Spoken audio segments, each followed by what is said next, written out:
Hey, welcome back to the My Take on Reality call-in show. For those who are wondering, yes, this will be an audio only live, unless of course the callers show decide to put their cameras on and show their faces. For my part, I'm still putting things back together. For those who didn't know, I was a little under the weather. And by a little, I mean I was a lot under the weather. I'm not going to pull a Cody Brown. Died on the floor and it was a shame. I'm not doing all that. I'm just saying that brother man was going through it.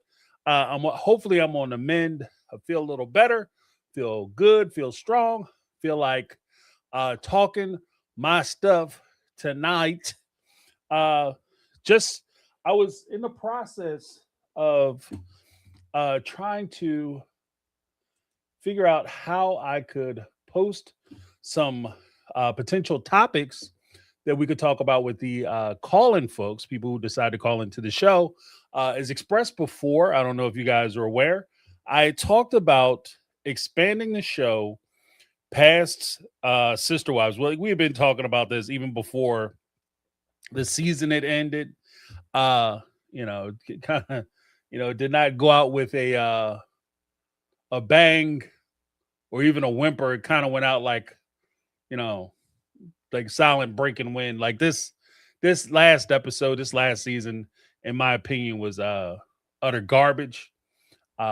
So in light of that, the fact that I feel like the TLC production team, as well as the participants, including the cast members, are no longer willing or able to produce a proper show, I'm not going to focus a majority of my time on dealing with or trying to construct interesting topics around people who aren't even interested in making their own show successful. So that's kind of where I am. One of the things that I wanted to talk about, or some of the things that I wanted to talk about, or at least pose to the group, just in general, if we're going to talk about Sister Wives, I want to talk about not necessarily the evils of Robin and Cody and how bad they were for the family and how the OG3 are like uh, uh, viewed as sympathetic characters. What I want to talk about is something broader as far as Sister Wives is concerned. What has the show taught us? Like, have eyes been opened? Has this given us any information? Has it opened the doors for us to be able to have comprehensive discussions about what is going on in polygamy in this lifestyle? Or has it been just basically regulated and regimented to a smaller understanding of what polygamy is, and thereby making it easier for us to kind of see it, talk about it, but never really get into trying to fix, repair, or at least in-depth study the situation. And I say this specifically, and I want to hear what you guys have to say, because I say this specifically because one of the easier things to do is for you to have a terrible event happen. You come up with a boogeyman, right? So you have this terrible thing happen. You come up with a boogeyman, and then you limit the evil that boogeyman does to just that target boogeyman. Instead of talking about how this is not just a phenomenon that occurs with one person or one group, you talk about it like, oh, this is just a one-off situation. Polygamy, yeah, is bad, it's evil, but if let's be honest, and this is part of the brainwash part that I guess we can get into during the call-ins, when I ask, what has the Sister Wives show taught us? When you really think about it, if Cody and Robin and even Janelle, Mary, Christine, if their relationships are the epitome of what being in a polygamous relationship is like, how many times have we heard, yeah, but this all could happen in a monogamous relationship, thereby lessening the pain? How many times have we heard, yeah, I see what those OG3 went through, but I would never allow that to happen to myself, thereby lessening the trauma, the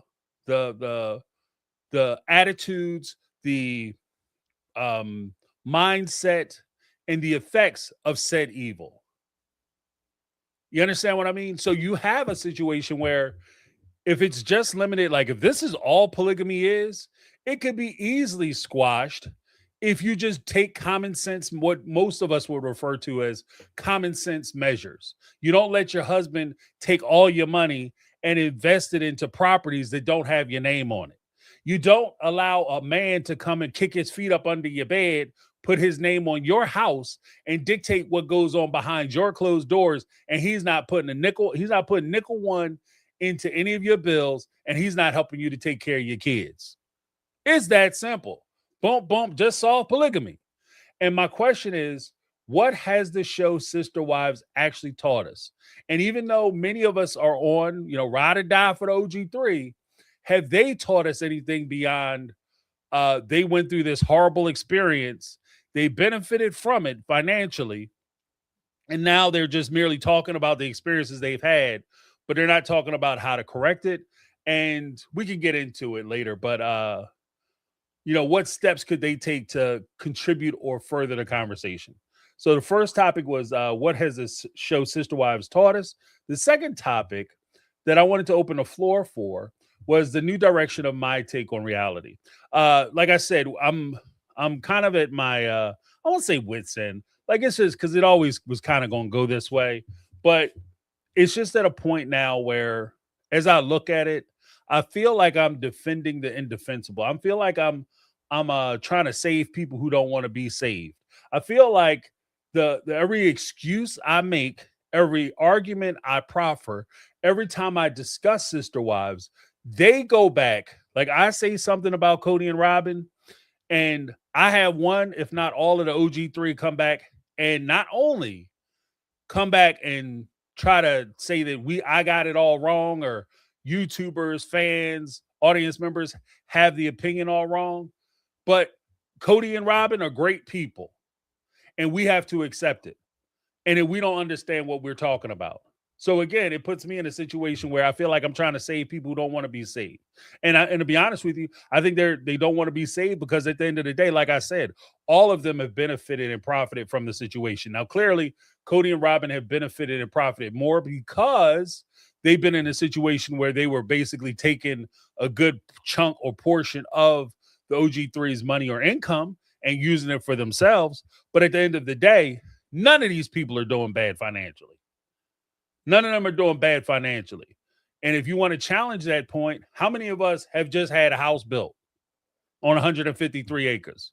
How many of us have bought several rental properties in hot areas around Arizona? How many of us have put down and bought a $2.1 million home? How many of us have taken and purchased a home and then renovated that home? And it's not even like I'm renovating a home to live in it. I'm renting a business space. That's what Mary's doing. So before we sit here and feel, like we have to gather and circle the wagons to protect these individuals who've been taken advantage of, we got to recognize that everybody in this situation has benefited because of reality TV and their time on the show. So as a result, I wanted to talk about some different things because at least on this channel, when I'm going back to the first thing, what has the Sister Wives show taught us?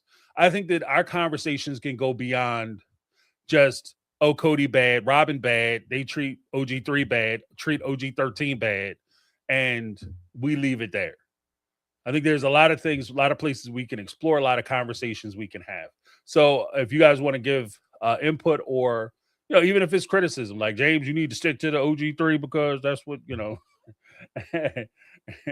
that's where your bread is buttered, mother. Then it is what it is. The third thing that I propose, speaking of which, and expanding the scope of conversation, is the story of Mitzi Roberts.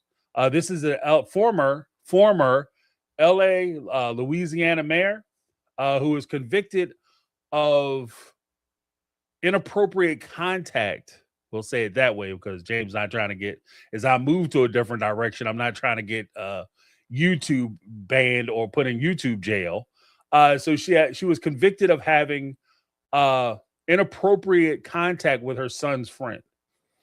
And this was done at a pool party in which she purchased and supplied adult beverages for not only her son and her daughter, but for their friends. They had a pool party. Then she's walking around with a little slinky dink on, slide up and down these boys, these young men, 16, 17 years old. She takes her son's friend into the house upstairs to do some things where the son, as well as several party guests and her daughter, were able to observe her with him. And we could discuss like the whole thing. And I want to tie that into like a bigger concern I have with regard to how we take in information and how we discuss it. All right. So those are the three topics I have. What has the show Sister Wives taught us?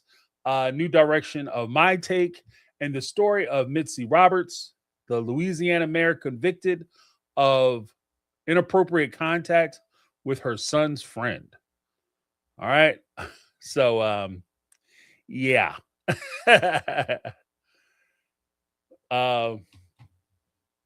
Yeah. So, I'm going to post the link. We can get this bad boy started.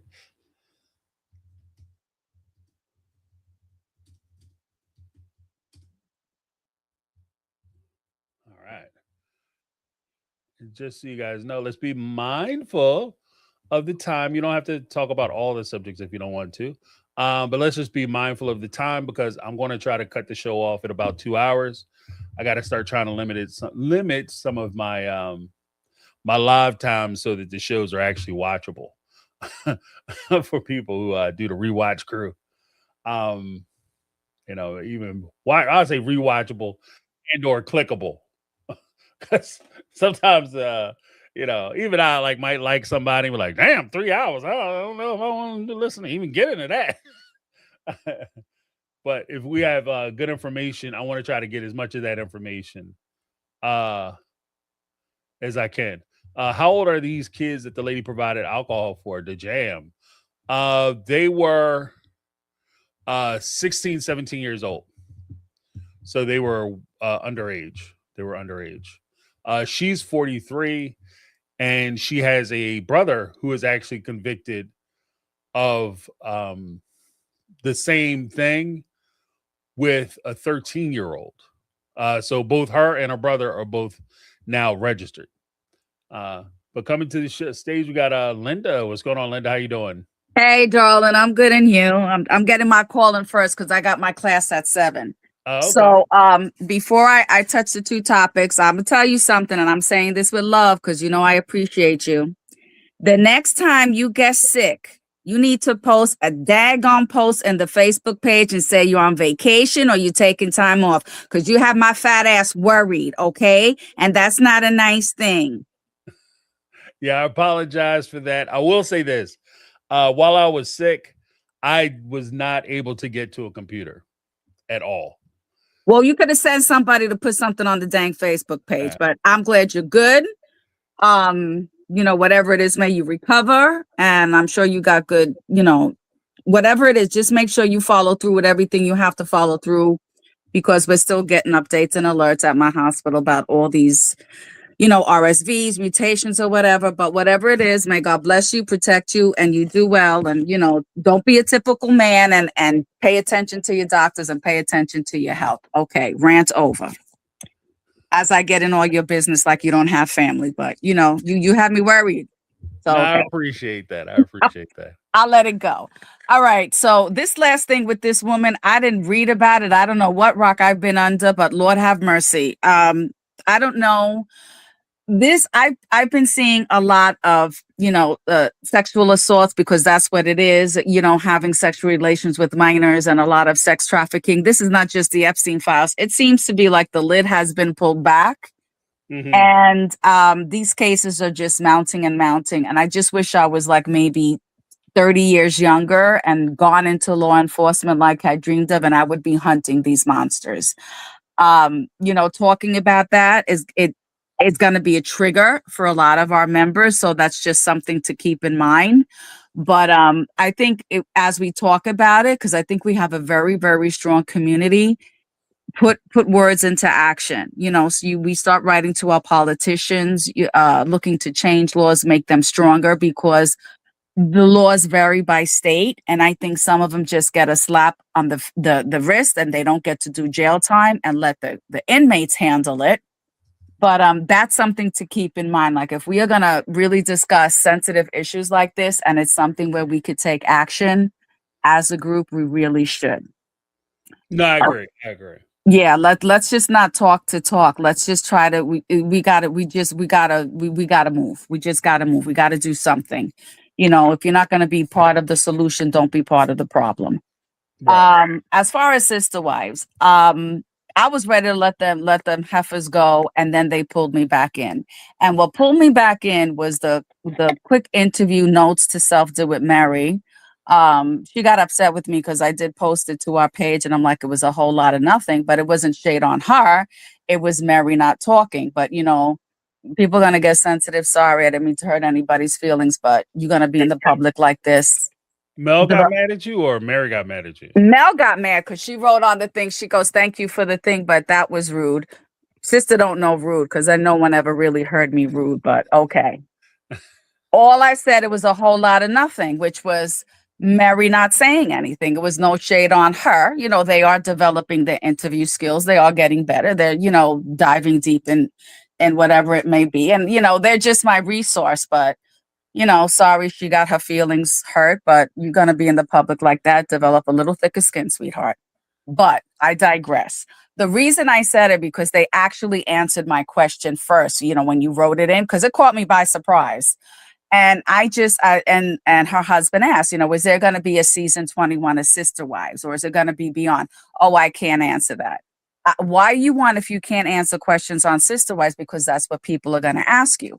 And then she, again, like we all know, she spoke about Janelle and the marriage and everything. And I'm just watching this. I'm like, you want to bring up stuff that we found out because we didn't really know the whole skinny, like until stuff started coming out. You're going to bring it out after you're on the show for 15 years, right? Mm. But she didn't really, I don't know if you got a chance to see it. When I tell you it was like a whole lot of word salad, nothing, it was nothing. And then, you know, you know, we all handle things differently. Like I would have had questions ready, even this was on the fly. But, you know, Mel was like, well, you know, trying to be, I guess, respectful with the kid gloves or whatever. I don't know why. If you're going to interview someone and you know it's a hot topic, you know, people want to know, have some questions, and don't be afraid to push a little bit. You could be respectful. You could push nice, because you don't know what state Mary is in at that moment, right? Right. So, like, there's a way to do things. You don't have to come out like Godzilla, but then you don't have to come out like, you know, the Velveteen Rabbit. If you are going to discuss things that are, you know, the topic now, what people are talking about, it has people in their feelings for total freaking strangers. Get to the truth. You know, my thing is just get to the truth. And as we're saying that, you know, and just not to bogart the time, like I just pulled back and I watched it. I'm like, what I learned from polygamy is that it is still an abomination. It still is evil. You really can't compare it so much to monogamy, because in monogamy, it's maybe one spouse, whether it's the husband or the wife, that are getting abused or are having issues. But in polygamy, we're talking about maybe underage girls. We're talking about multiple girls. And in the case of Sister Wives, it was really 3 women that were being abused, and and the thing is that they didn't even know it because of how their upbringing conditioned them. Now, I say they didn't know it at that time. But when Mary had said to Mel, I was starting to deconstruct before the show came on, I mentally lost my shit. I'm like, you all came as liars. You just, you know, everything was falling apart, and they realized no one had a pot to piss in or a window to throw it out of. So they took this as a money grab. So this was an absolute money grab, and it was okay to demonstrate that financial abuse was okay, child abuse was okay, because these children were abused in the fact that they did not have adequate medical care. They were parentified. There was no supervision. They are very lucky that a tragedy did not occur, because they were ripe for it. So, you know, in terms of Sister Wives, they all suck. First of all, as Janelle said, oh, I love polygamy. I love the freedom it gives me. You know, I love doing things by myself. Who the hell gets married to be independent? Yeah, right. I mean, like, what was your reaction when you heard that from Janelle and what you heard from Mary? Like, I need to know that I'm not like overreacting over people that I don't even freaking know. No, well, because here's the thing. I agree with like I think that your the last statement was very poignant. Like, who gets married so that they could be single? Essentially, is what Janelle described it as. But even beyond that, it turns like I understand the desire to do well financially. I understand the desire to shore your family up and be able to take care of everybody.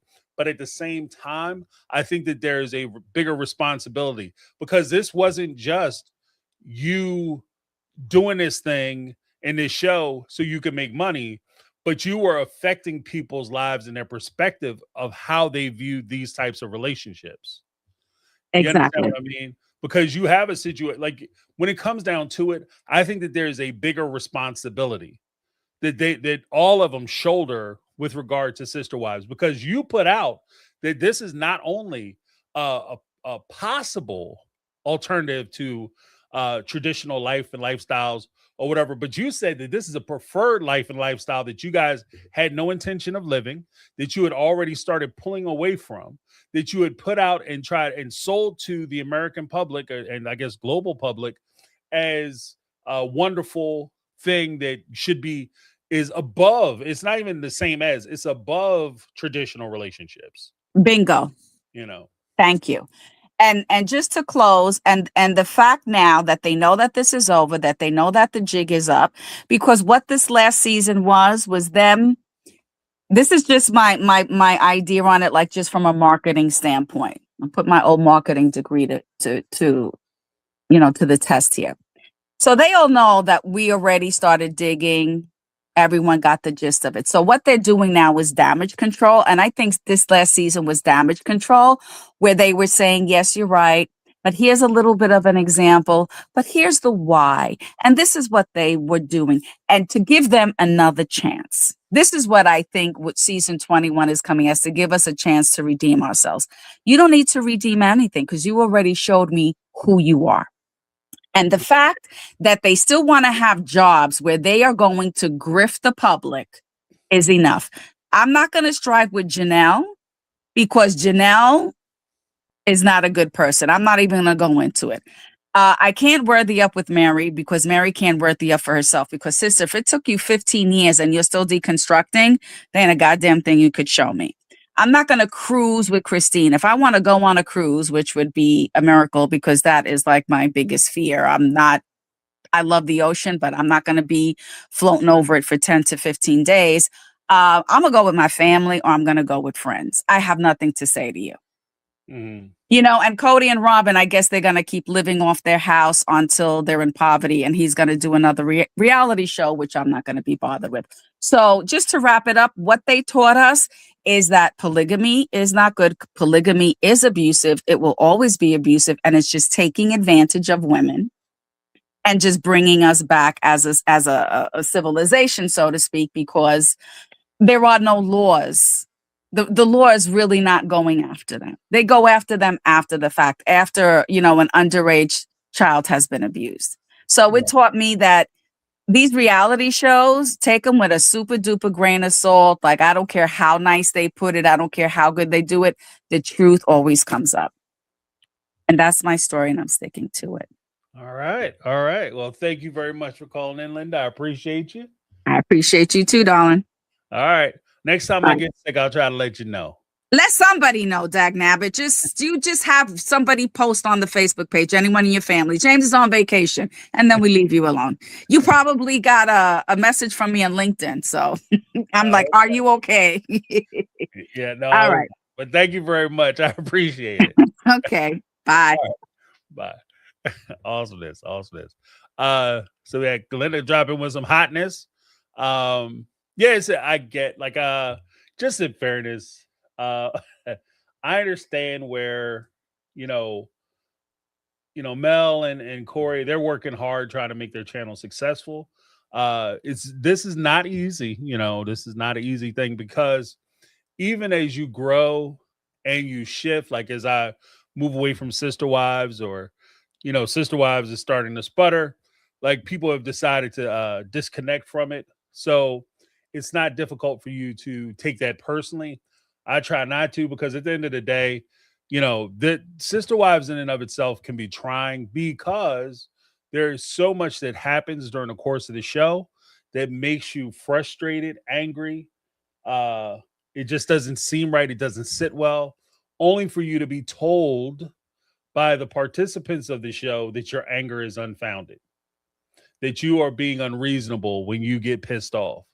And essentially, even though you are defending them and the things that they have going on, you technically should mind your own business. Is basically what they're saying. As we profit from having a TV show, y'all should mind your own business. So I think that was pretty much that. But let's keep it moving. Uh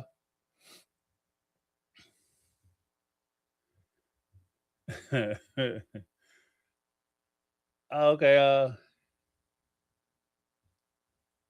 Allison Gaines, what's going on? Yeah, look, before we got two folks just hopped into Popular Cats, hopped into the trap. Before we get into it, I'll just refresh some of the topics that I posted, or I wanted to post, but my computers weren't cooperating, so I'll have to kind of read through them again. One of the topics that I posted for the discussion today, and you don't have to necessarily stick to it, but the first was, what has the show Sister Wives taught us? Like, what have we gotten from this show? Like, beyond the fact that, the Brown family dynamic was a complete mess and was a complete train wreck. What have we gotten from the show? What information have we been able to pull from it? Did we look at this show and see uh, polygamy as, has it changed our minds?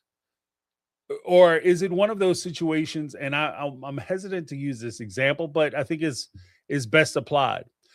One of the things that, if you want to diminish the effects of a thing, what you do is, instead of you looking at the issue or problem, or uh the bigger topic in whole, what you do is you try to limit it to one small group, one small person, one small issue.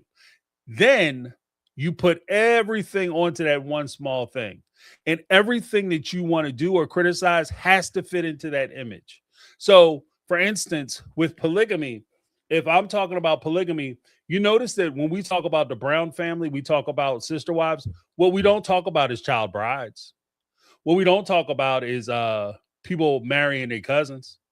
With the closest thing we had to that was Janelle marrying a woman or a man that was married to her brother's brother-in-law's, her ex-husband's brother. Like, that's the closest thing we had to any real family, hanky panky. But when you look at it, like the family charts, I think Cody, Christine are related. I think a lot of them are related, like maybe third, fourth, fifth cousins. So they don't get into a lot of those issues, and they're not talked about. So my bigger question is that, because we don't really talk about it, we don't focus on it. When we talk about Sister Wives, we talk about polygamy.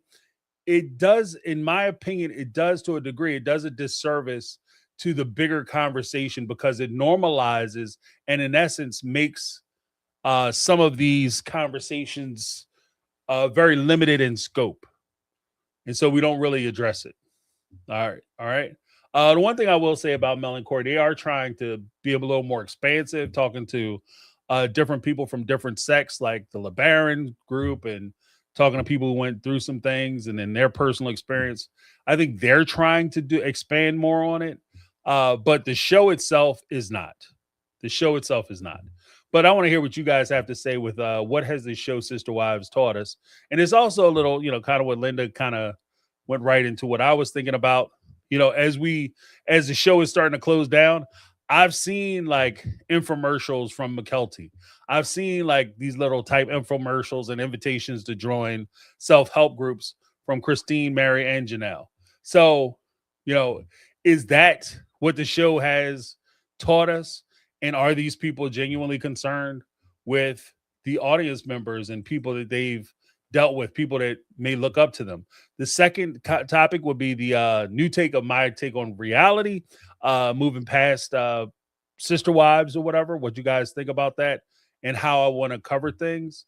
The third is the story of Missy Roberts, the Louisiana mayor convicted of inappropriate relations with her son's 16-year-old, or I think at the time he was 16, but 16-year-old friend, and how that affected the thing. Now, the reason why I picked that story first is because, like I was saying about polygamy as a whole, when our news and information has been cycled through into large corporations, and I don't want to make this too political because it'll get too crazy. But when it gets cycled into a corporate format, the corporation is no longer interested in local news and things that are happening on the ground. What they tend to do is they try to break it down into things that people are more passionate about or more knowledge about. Then they shape the argument, kind of what I was saying with Sister Wives, what is it taught us. And when I say they shape the argument, when we talk about inappropriate relationships with minors, everything gets centralized into the Epstein files. But when rubber meets the road, those activities were happening long before Jeffrey Epstein was in play. Those activities have been continuing since that man passed away. Like he's gone. His partner, Ghislaine Maxwell, is in jail. And are we to believe that all of a sudden, all these people who are involved with all this criminal shit, all of a sudden they decided that, oh, well, since the tap is closed, a cutoff, we're going to stop it. And what part of the reason why I picked this story is because I think that it's an example of powerful people doing horrible things.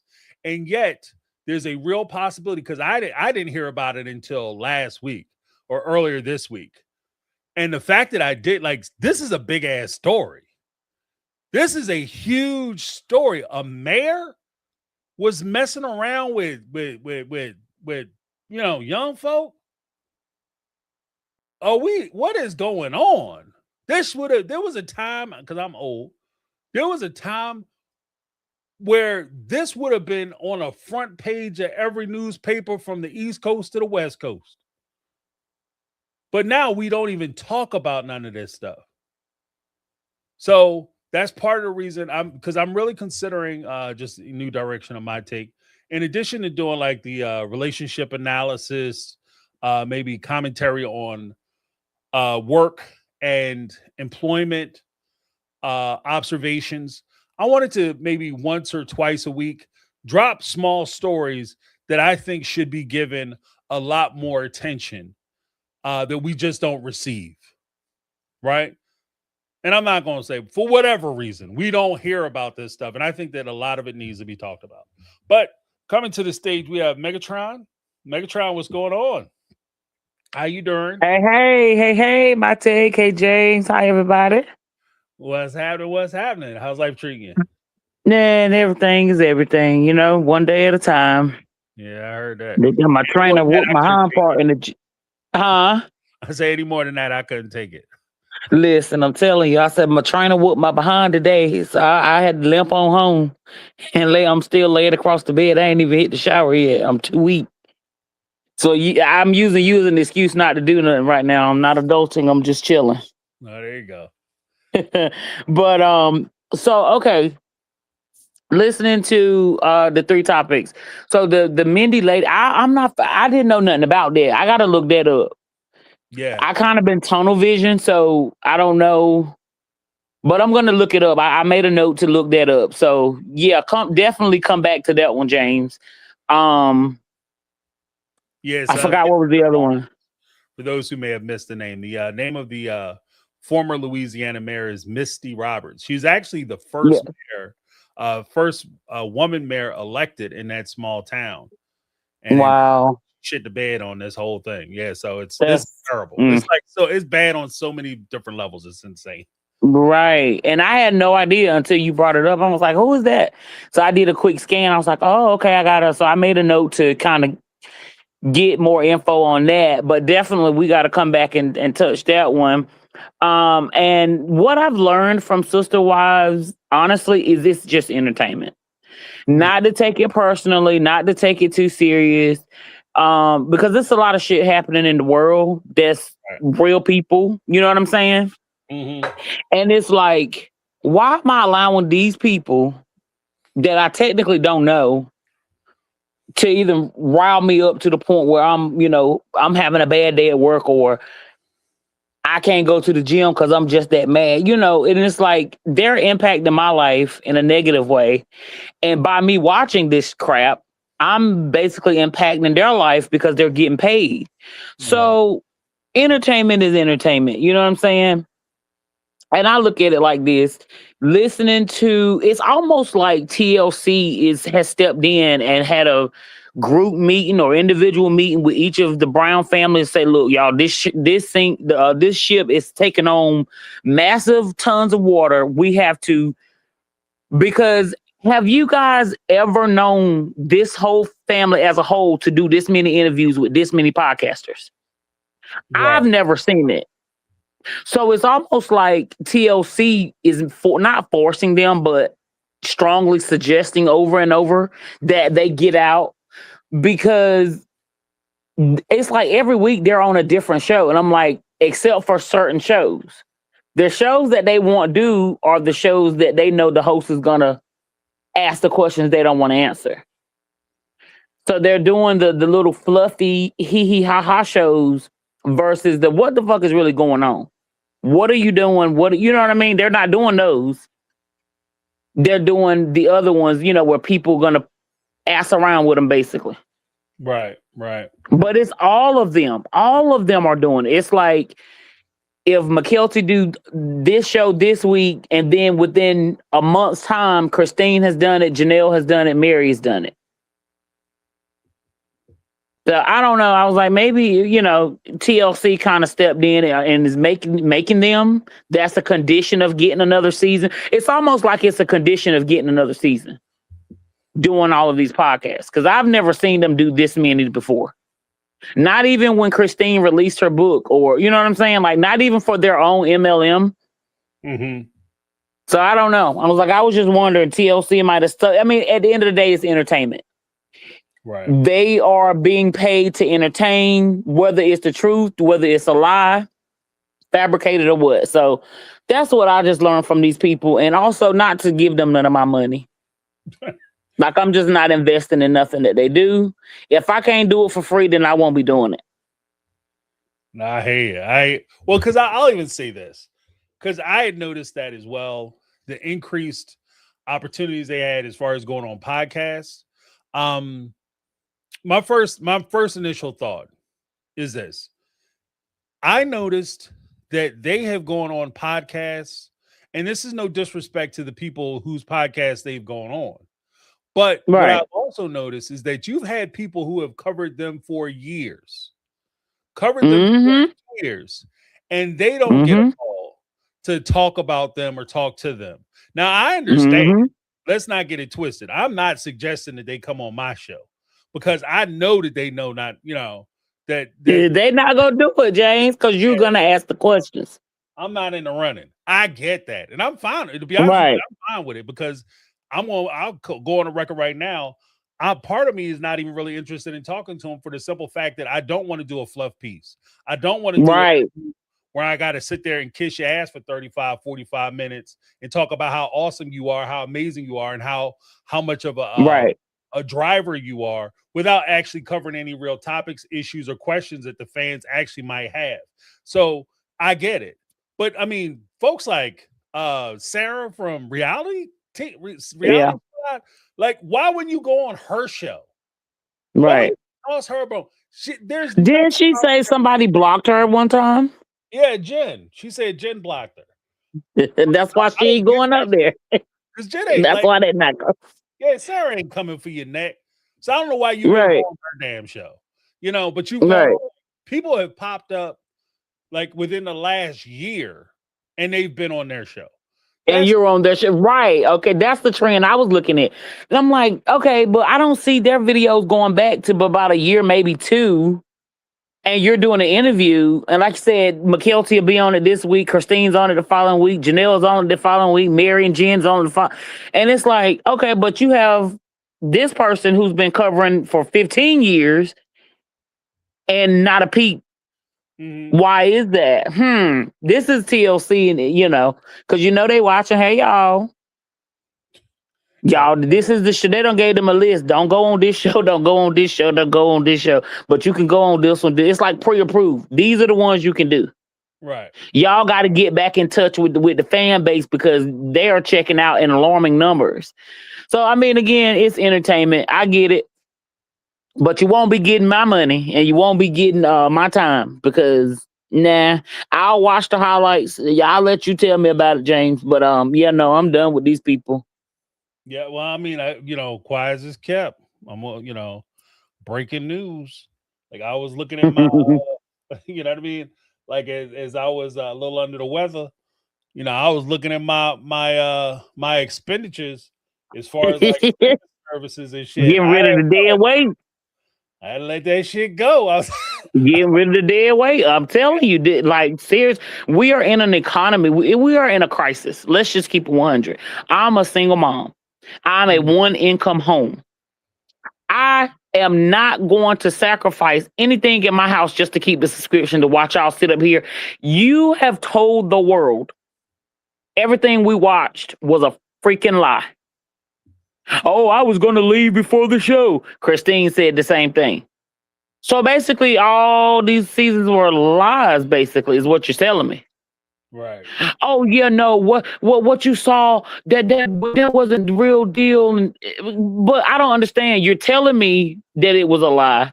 I watched and figured it out that it was a lie. And you're mad because I'm calling it a lie. Right. Right. Yeah, no, I'm with you, James. Y'all can have that subscription. Correction, we share. But he called me. He said, I gotta get rid of it. He said, because I don't watch it. And the only person that watches it really is you. So, yeah, we cut it. I'm done with it anyway. So just cut it. Yeah. So like you were saying, James, it's not just you. Everybody across the board. Like my brother called. He's cutting back on a lot of the subscriptions. I'm like, we're collectively, we're all doing it. And so like, no, I'm not. I can take that $20 a month and, that could be a pack of meat that I could buy. Right. You know what I'm saying? I can buy a necessity with that instead of sacrificing. So, no thanks. Yeah, but that's it.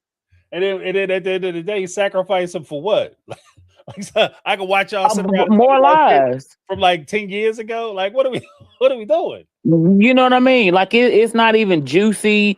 Like I could see if it's like we all know like the housewives, we know those storylines are made up and stuff, but it's entertainment. We get a good giggle, a good laugh, we get a good meme, a good soundbite, and it's kind of almost worth it. But y'all aren't even giving us worthwhile material. It's recycled, right?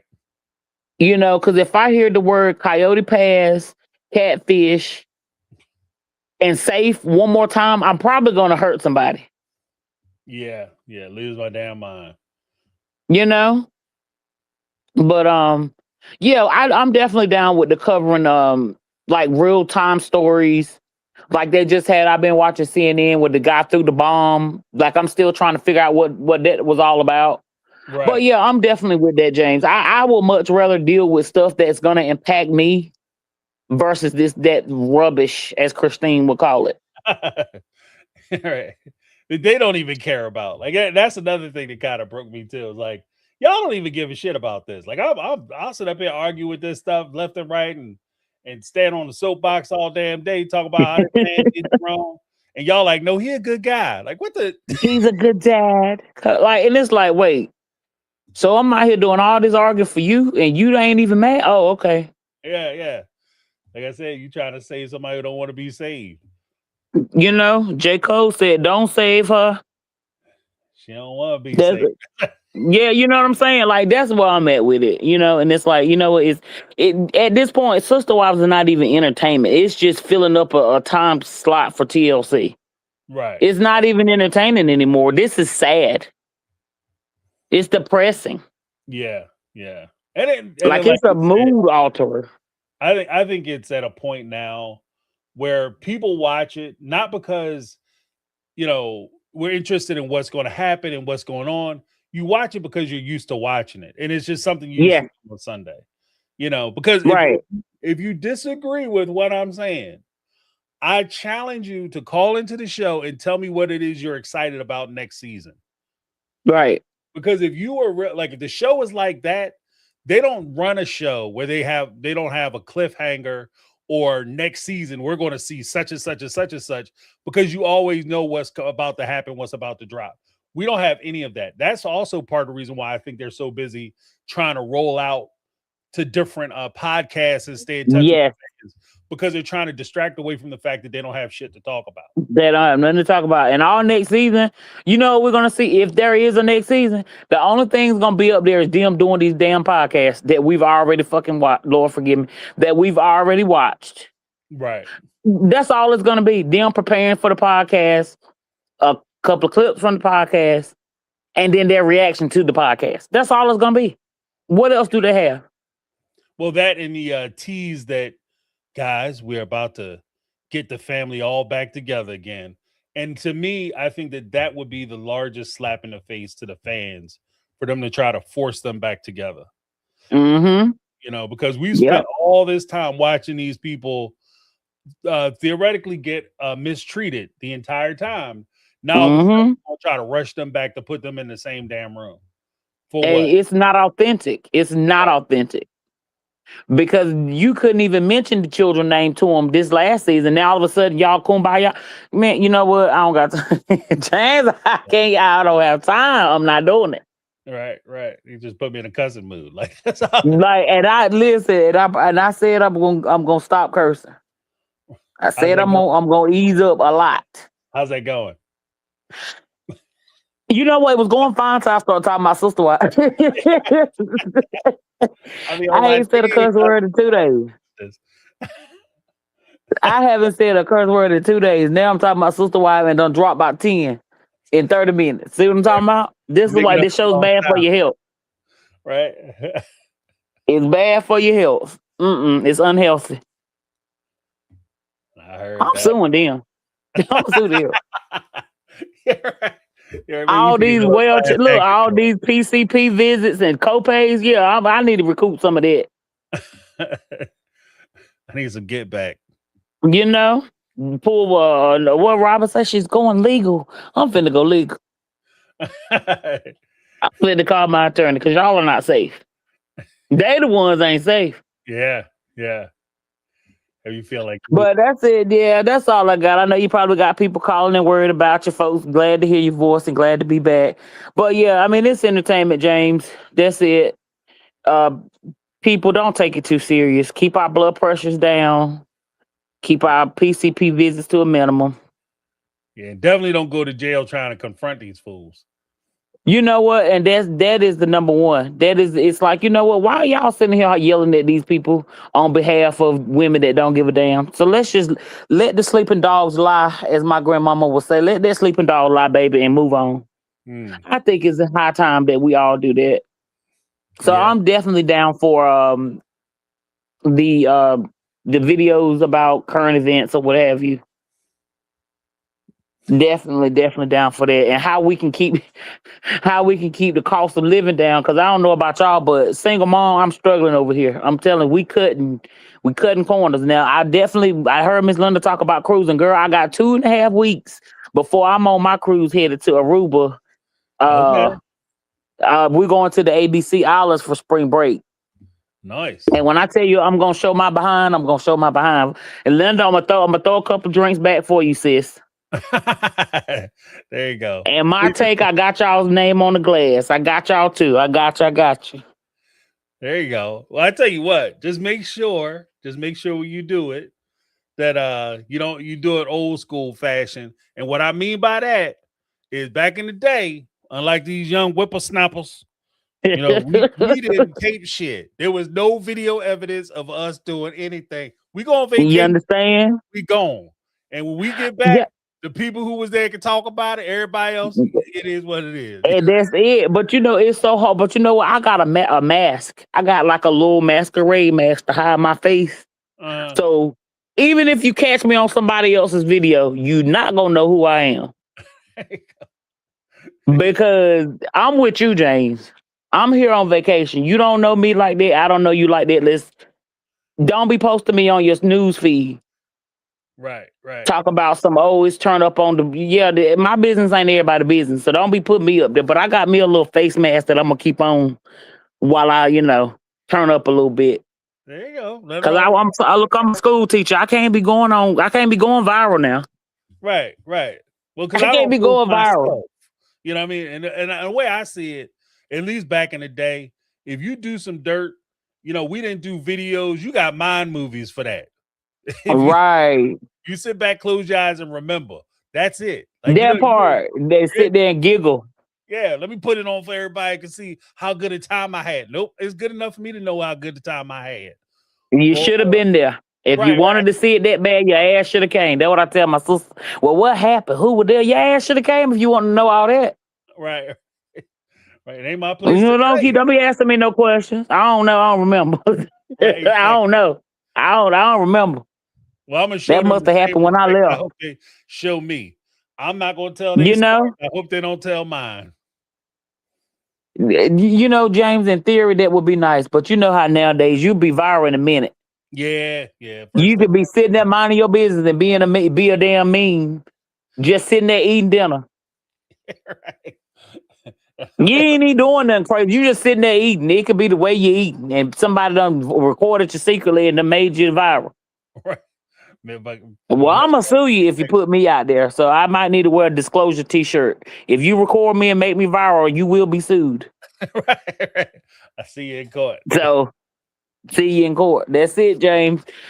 But I'm gonna let you head on out, and I'm gonna keep listening. But it's good to be back. I feel normal now. I was going a little stir crazy there for about a week. I feel normal now. So you're winning. You're winning. Yeah. I'm telling you. But thanks for taking the call. I'm glad you're feeling better. And let's get this thing popping. I'm ready. All right. Thank you so much, Megatron. I appreciate you calling in. All right. Good night. Thanks for calling. Taking my call. No worries. Thanks for calling. How about that? All right, that was Megatron. Before we get going to the next caller, we had Jody Periscala with the $9.99 super chat.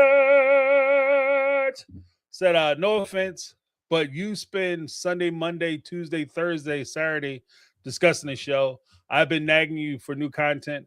I just followed for the group. So glad that you decided to move on. Yeah, I'm not offended. Like I said, there's a lot of people who tune in to my take for the sister exclusively for the Sister Wives content. So I can't ignore why people are tuning in, but at the same time, I think now it makes more sense, especially based off of the fact that I wasn't feeling well and I had to take a little bit of a hiatus away from the show. It just seems like a natural break point to where I can make a transition. Because people who are usually what I get is the people who are really interested in talking about Sister Wives, they'll come out and they'll watch during the course of the season, and then they'll unsubscribe right after the season is over. And when the season starts back, they come back. And one of the challenges, especially for some of your content creators, and this isn't just my take on reality, but other content creators as well. If you look at their view numbers, they need your support too. Because if you enjoy watching their shows, if you enjoy their content, when they put out additional content that's not Sister Wives content, and I can think of at least several content creators who have tried to make transitions. If you look at their content, they'll put out Sister Wives content, have 30, 40,000 views on Sister Wife content. But then when they put out additional content, whether it's Plathville, other reality shows, or maybe topics or things that they want to talk about, those same videos will only get 1,000 views. Now, what that means is that as viewers who are wanting or desiring a transition away from sister wives, it behooves us to support those content creators as they're trying to move away from sister wives. Because, as much as I enjoy doing the group and talking to everybody, at some point it has to make sense. Like the whole totality of it, with the time and the energy that's placed in putting out videos, putting out content, even doing lives, it has to make some kind of sense to continue doing it. And if I was looking at this strictly as a business, it doesn't make business sense, because I'm crazy. It doesn't make a tremendous amount of business sense for me to even try to move away from sister wives at this point, because a lot of the channel is supplied with sister wives content, because that's what people want to watch. So even with what I'm doing now is contradictory to maybe the health and well-being of my channel. I'm taking a chance doing this. Like, so, my wife say I talk too much, but I just call it what it is. Like this, like me doing this, the way I'm doing it is a chance. Like this could very well, the transition I'm trying to make could very well kill my channel. So when I get folks who want to talk about more things, but I used to do like my Monday motivations. I used to do those. I enjoyed those. But the truth of the matter is I didn't have people watching them. So, hopefully as I move forward with transitioning away from sister wives, maybe we pique interest or tap into new people or groups that are interested in watching that kind of content, and I can start rolling those back out again. But it just kind of turns into, it is what it is. All right. But thank you so much, Jody. I appreciate you. Let me give you a little something.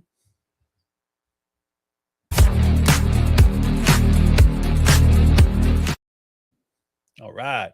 Then we had Lip Mom with the 1999 Super Sticker. Appreciate you, Lip Mom. Appreciate you. TS in the house.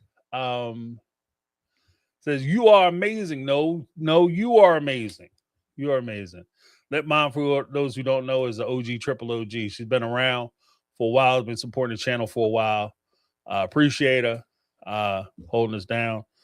And, she'll, if you check the comments, she'll fire your ass up. So appreciate you, Lip Mom. Let me give you a little something.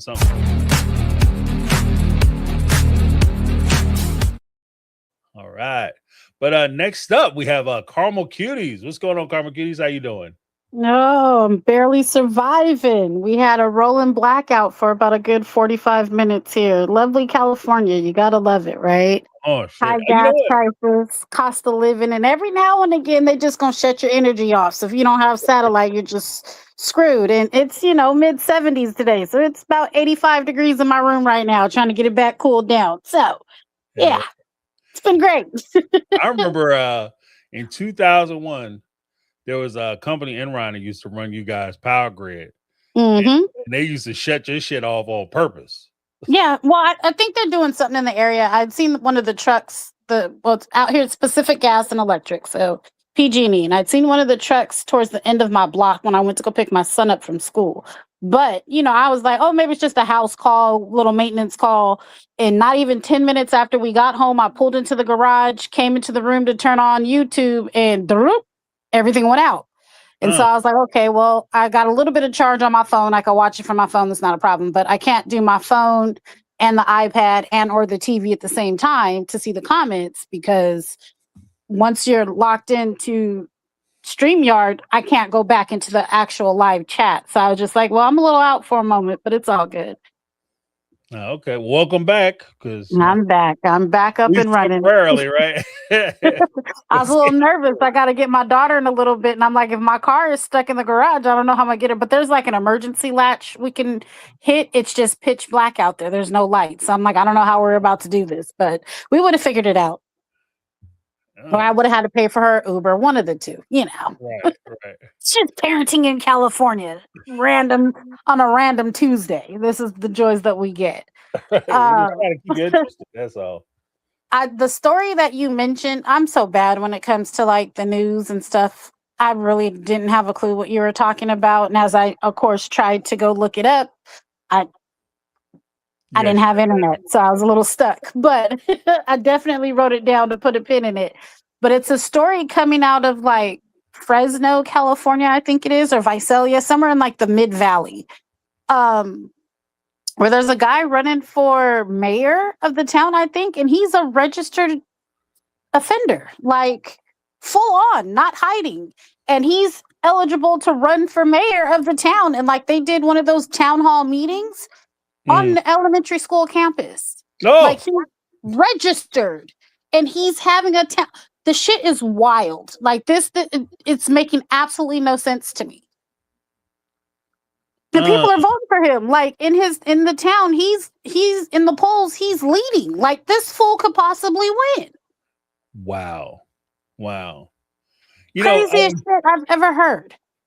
One of the things that, and this is part of the reason why I think that it's important to have these kind of conversations, is because I think that, even as I talked about like the first topic with sister wives, when you come out with this thing initially, like an issue or topic, initially it'll shock you. Polygamy, one man, 4 wives, is shocking. But there is a point of normalization by you continuing to have these conversations and people making excuses that these things aren't that bad.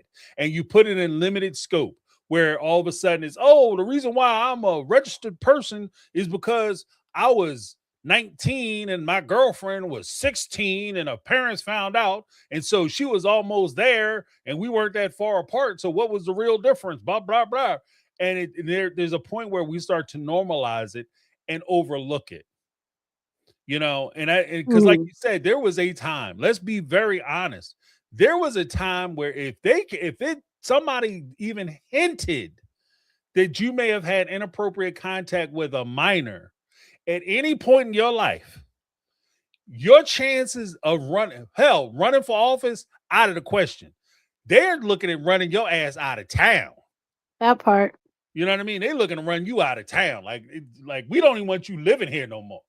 I can remember I was 16 and took on, a seasonal job at Toys R Us during the holiday time. And it was one of these managers over like in the back. He was in the warehouse. So he never really was like out in the store with actual customers. But somehow it was drama one night, and because I could be a little nosy, sometimes I was in the warehouse on my break, being a little longer than I should have been. And I heard that they were firing him because, of course, he was on out here. It's called Megan's Law, and that's like the registry that it's under when they have to register, right? Right. And so he was on he's on the website, and I guess somebody was looking up the website and happened to see their coworker and brought it to Toys R Us's attention, and they were firing him. And he was like, you can't do that. And they were like, well, at the end of the day, it's an at-will state. We can let you go for any reason. But the fact that you're working in a kid's toy store, when you have these, I don't necessarily want to say allegations, because I'm pretty sure at the point you're deemed to register, you've been convicted of something. Right? Something, whether you took a deal, whether you took a plea, or you went to trial, you now have to register and keep active on this list to let everybody know you've had inappropriate actions with some type of minor. Right. And I was just like, and this is at 16. I am now 44. And for it to be just so openly acceptable. But then I'm going to flip the coin and go backwards. My grandmother had my mother when she was 14. She married my grandfather, who is not my mother's biological father, at 17, with her mother's permission. He was 22 years her senior. And that was acceptable. Right. I wish the hell I would, as a parent, sign away from my 17-year-old to marry somebody 20 years her damn senior. Like, that shit's not normal.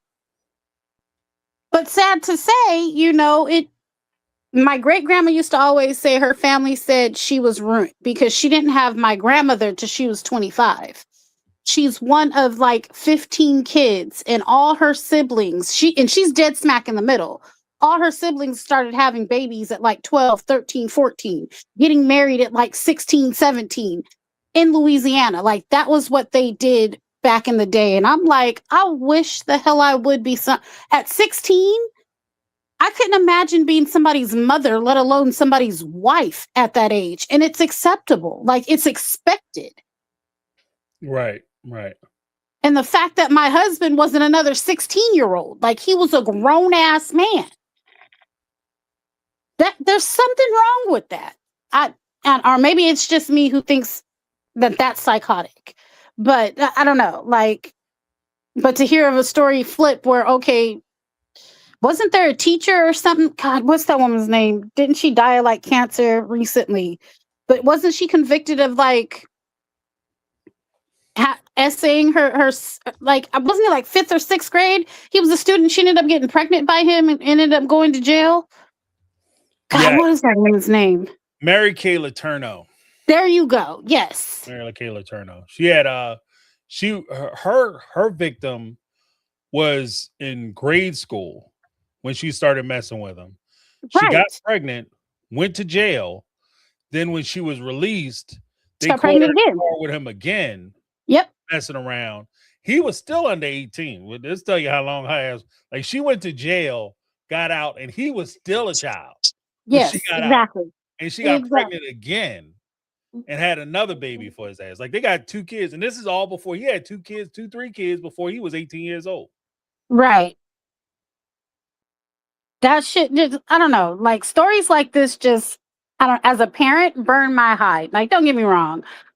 My son he wasn't even 1 yet, right? Barely had teeth in his mouth. And we were at Denny's, quick little story time. And it was a group of us sitting in a booth. And it was this woman from the East Coast. She was a Puerto Rican woman, very pretty, our waitress, right? But her accent is what drew my attention to her. Because as she talked, I could tell she was from the East Coast. And so I noticed as she's like serving our water and asking us like, what did we want on the menu? She's like swatting by her bottom. And I'm like, what the hell? Is there flies in here? Like, I couldn't figure out like what she was swatting at. And then something told me as I'm looking at my son sitting in the, the infant high chair at the edge of the booth, like right in her direction, he's got the biggest smile on his face, but he's leaning over with a whole handful of ass. He's just rubbing her big bottom up and down like he's groping the hell out of her. And I'm embarrassed to say that because he didn't know what he was doing. He's a baby. But he's just smiling and flirting with her and looking up. And the whole time she's trying to be nice, but she's pushing like his hand away. And in that moment, I said to myself, well, he likes girls and he likes big bottoms. I know my son's going to be an ass man. And that's what I'm thinking in my head. But the whole time I'm like, okay, I grab his hand and then I try to move his high chair and he's trying to get out and climb towards her and he's smiling. But I was laughing to myself because I was like, I might be in trouble. My son might like a thing for older girls. And then I might have to go to jail. Because you know how fathers are quick to say they got their shotguns ready for their daughters? I got to get my shotgun ready for my son. Mm-hmm. And all the men in my family laughed at it. Oh, that's just boys being boys. That's just him. He knows what he wants already. And da-da-da-da-da. And I'm like, yeah, I didn't find none of it cute. Nor did I like it. Like, but how do you discipline a 1-year-old that doesn't necessarily know what he's doing in that moment other than, soft hands? You keep your hands to yourself, like grabbing his hands and moving him away from her, and physically picking him up and moving him, which is what I did. I ended up sitting him in just the seat that sits on the seat instead of the high chair in between me and my daughter in the booth so that he wouldn't keep like grabbing and groping on her while she's trying to do her job. But the whole time I'm sitting here thinking like I may have some problems when he gets older. Because, and fast forward, 16 years, he definitely doesn't look like he's 16. I've had people tell me he looks like he's about 25, 26 with a full-on beard. You know what I mean? But No, he's 16 and he's got the mind of a 16-year-old. And I couldn't imagine him coming home and being like, oh, mom, this is my new girlfriend. And it's some grown ass 25, 26-year-old woman. Right. Well, I mean, because my thing is this, and even as we focus on some of the people that I'll talk about moving forward, it always amazes me because even with Laterno, like if it was, and I'm not a big fan of like gender swap and everything, but if this was a man who was teaching a grade school and he impregnated a 13-year-old, this dude would never see the second child would not exist because his ass never would have got out of prison. He never would have got out of prison. But there is a disparagement between how these issues are viewed when one offender does it versus another offender does it.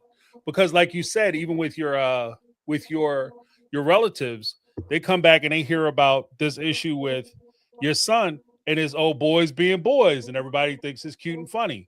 But again, when it's the young ladies, nobody really thinks that shit is cute at all. You understand what I mean? Like if you're sitting there with your daughter and she's trying to reach over there and grab my man fishing pole, nobody's like, oh, okay. Just girls being girls, right? No, it's going to be a problem. Hell no. Hell no. Then the fact that why you allowing her to touch on you, right? No. Yeah. I think for me, what it is because I grew up in a household where gender roles and gender things were highlighted. And what I mean by that is like, I have an older brother and we're 3 years apart. And so he didn't have a curfew, but I had to be home when the streetlights came on. And I forgot it was a conversation I had with my mom one time. And I was like, well, why doesn't he ever have to come home when the streetlights come on? And she was like, because you're a girl and you can get pregnant. And I'm thinking, well, in sex ed, they told us it takes a penis and a vagina to get pregnant. So I can't get myself pregnant. So therefore, if he has the parts of a penis, he can get a girl pregnant, correct? So it's the same thing. And she was like, well, no, that's her mom's problem. Yeah. Well, sad to say that, fast forward 20 years, it's no longer just the girl's problem when somebody gets pregnant. It's both. Yeah, well, yes and no. Because it's like, because the one thing that I was always told when I was a young person is that, fair or not, it's mama's baby, papa's maybe. True. And I say that from the respect of if you're with a young lady or a woman and she gets pregnant, right? Or a person who can get pregnant. I don't want to get into the whole thing, but a person who can have a child, if they get pregnant, their life from that point forward changes regardless. The person who got them pregnant can walk away and they have to deal with every step of it. They have to deal with the initial choice of whether they're taking a plan B or whether they're going to go down and try to get a procedure done, or if they're going to keep it. They have to deal with the body changes. They have to deal with the birth. One of us, you mess around, you get pregnant. One of us has to be in the hospital, and it's not me. I don't know. The baby gonna come whether I'm there or not. You understand what I mean? So from that respect, but especially because of social dynamics and how the family courts work, it's mama's baby, and dad, and a lot of times dad is supplemental. And so from that respect, I think that a lot of the pressure, not rightly so, but I think it's wrong that this happens, but it just is what it is, that women suffer more. So because they suffer more, it's recognized that you have to protect yourself a little more than these boys do. Not saying that the guys are, because I'm with you. I think that if my son came in there and he talking about, dad, I think I got little Susie pregnant. Oh, well, that's her mama's problem. No, the hell it's not. Right. No, the hell it's not. Because you have a responsibility now. So all the stuff you were planning to do, little fun shit you planning to do, that gets put on hold because now you got to go out and get yourself a job, because now you have somebody that you have to provide for, because the same way you look up to me and look to me for answers, you now have a person that's going to be looking to you for those same answers. And you need to get out there and figure it out. True. So I'm with you on that part. I'm just saying it like. No, I mean the older generation is of the sort that, you know, it's all on the girl and dad does whatever he does, and if he don't do, then it's still on the girl. And I Right. don't believe that to be 100% true. No, well, I Especially think that it shouldn't be true. And I think everybody, including the parents of the boy, should fight to make sure that it's not true. right. The Well, only here in California, unfortunately, if my son were to get a young girl pregnant and they come after him for child support and him still being a minor, technically they can come after me for child Right. support. right. And that's a problem. Yeah, yeah. So I gotta say, so you're not out there with yourself. Right. It's not your business. Hell, it's not my business because they're gonna be Right. suing me. My name won't be on the paperwork. So if I gotta go to court and pay for another kid and I'm not done paying for your ass, Right. we got a right. problem. Especially, let's keep it all the way a buck. I wasn't in the room smiling and grinning. I didn't have I said no all the fun. time. Now all of a sudden I gotta pay the bill. What? Make that I shit make sense. told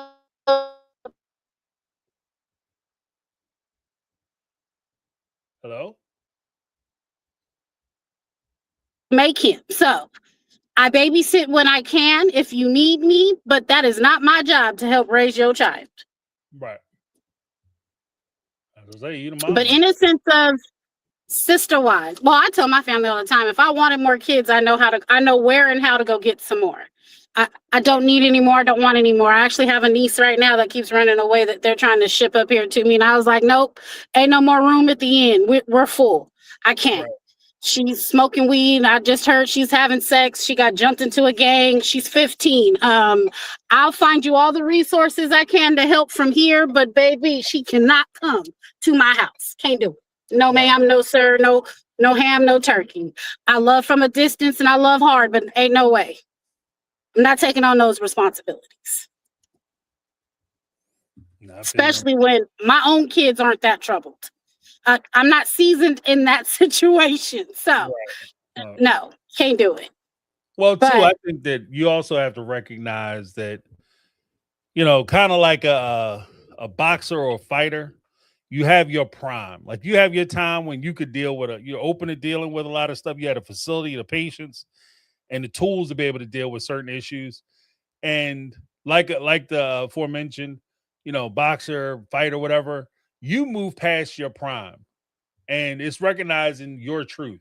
Like I'm not in a position where I think I would be effective as a day-to-day parent like that, because you have to, it's a major commitment, and it's involvement that has to take place. There's a buy-in that has to take place, and if you're not willing to do it, it's not worth you trying to half-ass do it, especially if somebody's already in trouble. and she's coming from a 2-parent household. This is what ain't making sense. My brother and my sister-in-law, and I'm like, damn, between the two of y'all can't figure this out. They have 4. She is the oldest, but yet I'm a single parent, and y'all trying to pawn her off on me. Like, I can't. And call me being mean, call it whatever you want. I'll send you resources that your insurance can help with, day programs or live-in facilities. I don't know what else to tell you, but there's no room at the end. I cannot mentally or physically take on that type of commitment in my life today, because I will be in jail. I will probably put my hands on her because she doesn't fear authority. She ain't scared of nothing. And she wants to do what she wants to do at 15 because she thinks she's grown. And living in my household and you thinking you're grown, that means you paying bills, right? That means you got a job and you're contributing to the household. So no, thank you. I'll keep my nice 2 children that listen and behave and don't act up, and I'll love from a distance. But I just, it's a lot. And yeah, no, I'll pass. I'll not pass go. Like it begs the question also, you know, what do you want me to do? Like what, yeah, like, because that's the whole thing. Like, okay, well, all right, fine, I'll move up here, but what am I doing exactly? Like, because like you said, if she's not willing to listen to her parents, like who am I? I'm just sliding in there as a, you know, not a stranger. Maybe she knows who you are, but she's never lived under my authority. So I don't have that background of having authority over her. So it's not, you know, This isn't a movie. One of them after school specials where I just, sit down and have a conversation with her and I fix everything. Like if she's not willing to listen, there's a whole thing. Like, I can't save you from yourself. And Right. she's the one making the decision. So I don't know how you want me to address it, I guess. Yeah, I don't know. I don't know. My mom tried to call this morning. I had to, before, I love you dearly. Before this conversation even goes the direction I think it's about to go. Oh, Jesus. Oh, I see why we had no power. Somebody took out a whole light post over here. Yeah. Oh, sorry. I got distracted. It's like 15 police cars and I see the whole lamp the street light down over here. Oh. But yeah, no, I had to cut her off at the head and be like, no, I'm not taking her. I cannot. I'm not, like, my health is not conducive to the stress that will bring into my household. I can't do it. Right. And she's like, okay, well, I thought I would ask. Nope, no need to even ask. Take that out your mental Rolodex. What phone numbers do you need? Where do you need me to call? What do you need me to ask? I'll do that. But that's as far as it's going. Because no, I'm always the one in the family everybody relies on. And I've learned today my boundaries and I stick to them. Before I used to be the pushover and be like, well, you know what? I have a savior complex. I think I could help save and fix everybody else. I would have taken her. Yeah, no, not today. Yeah. Yeah. Well, I had it for a long time too.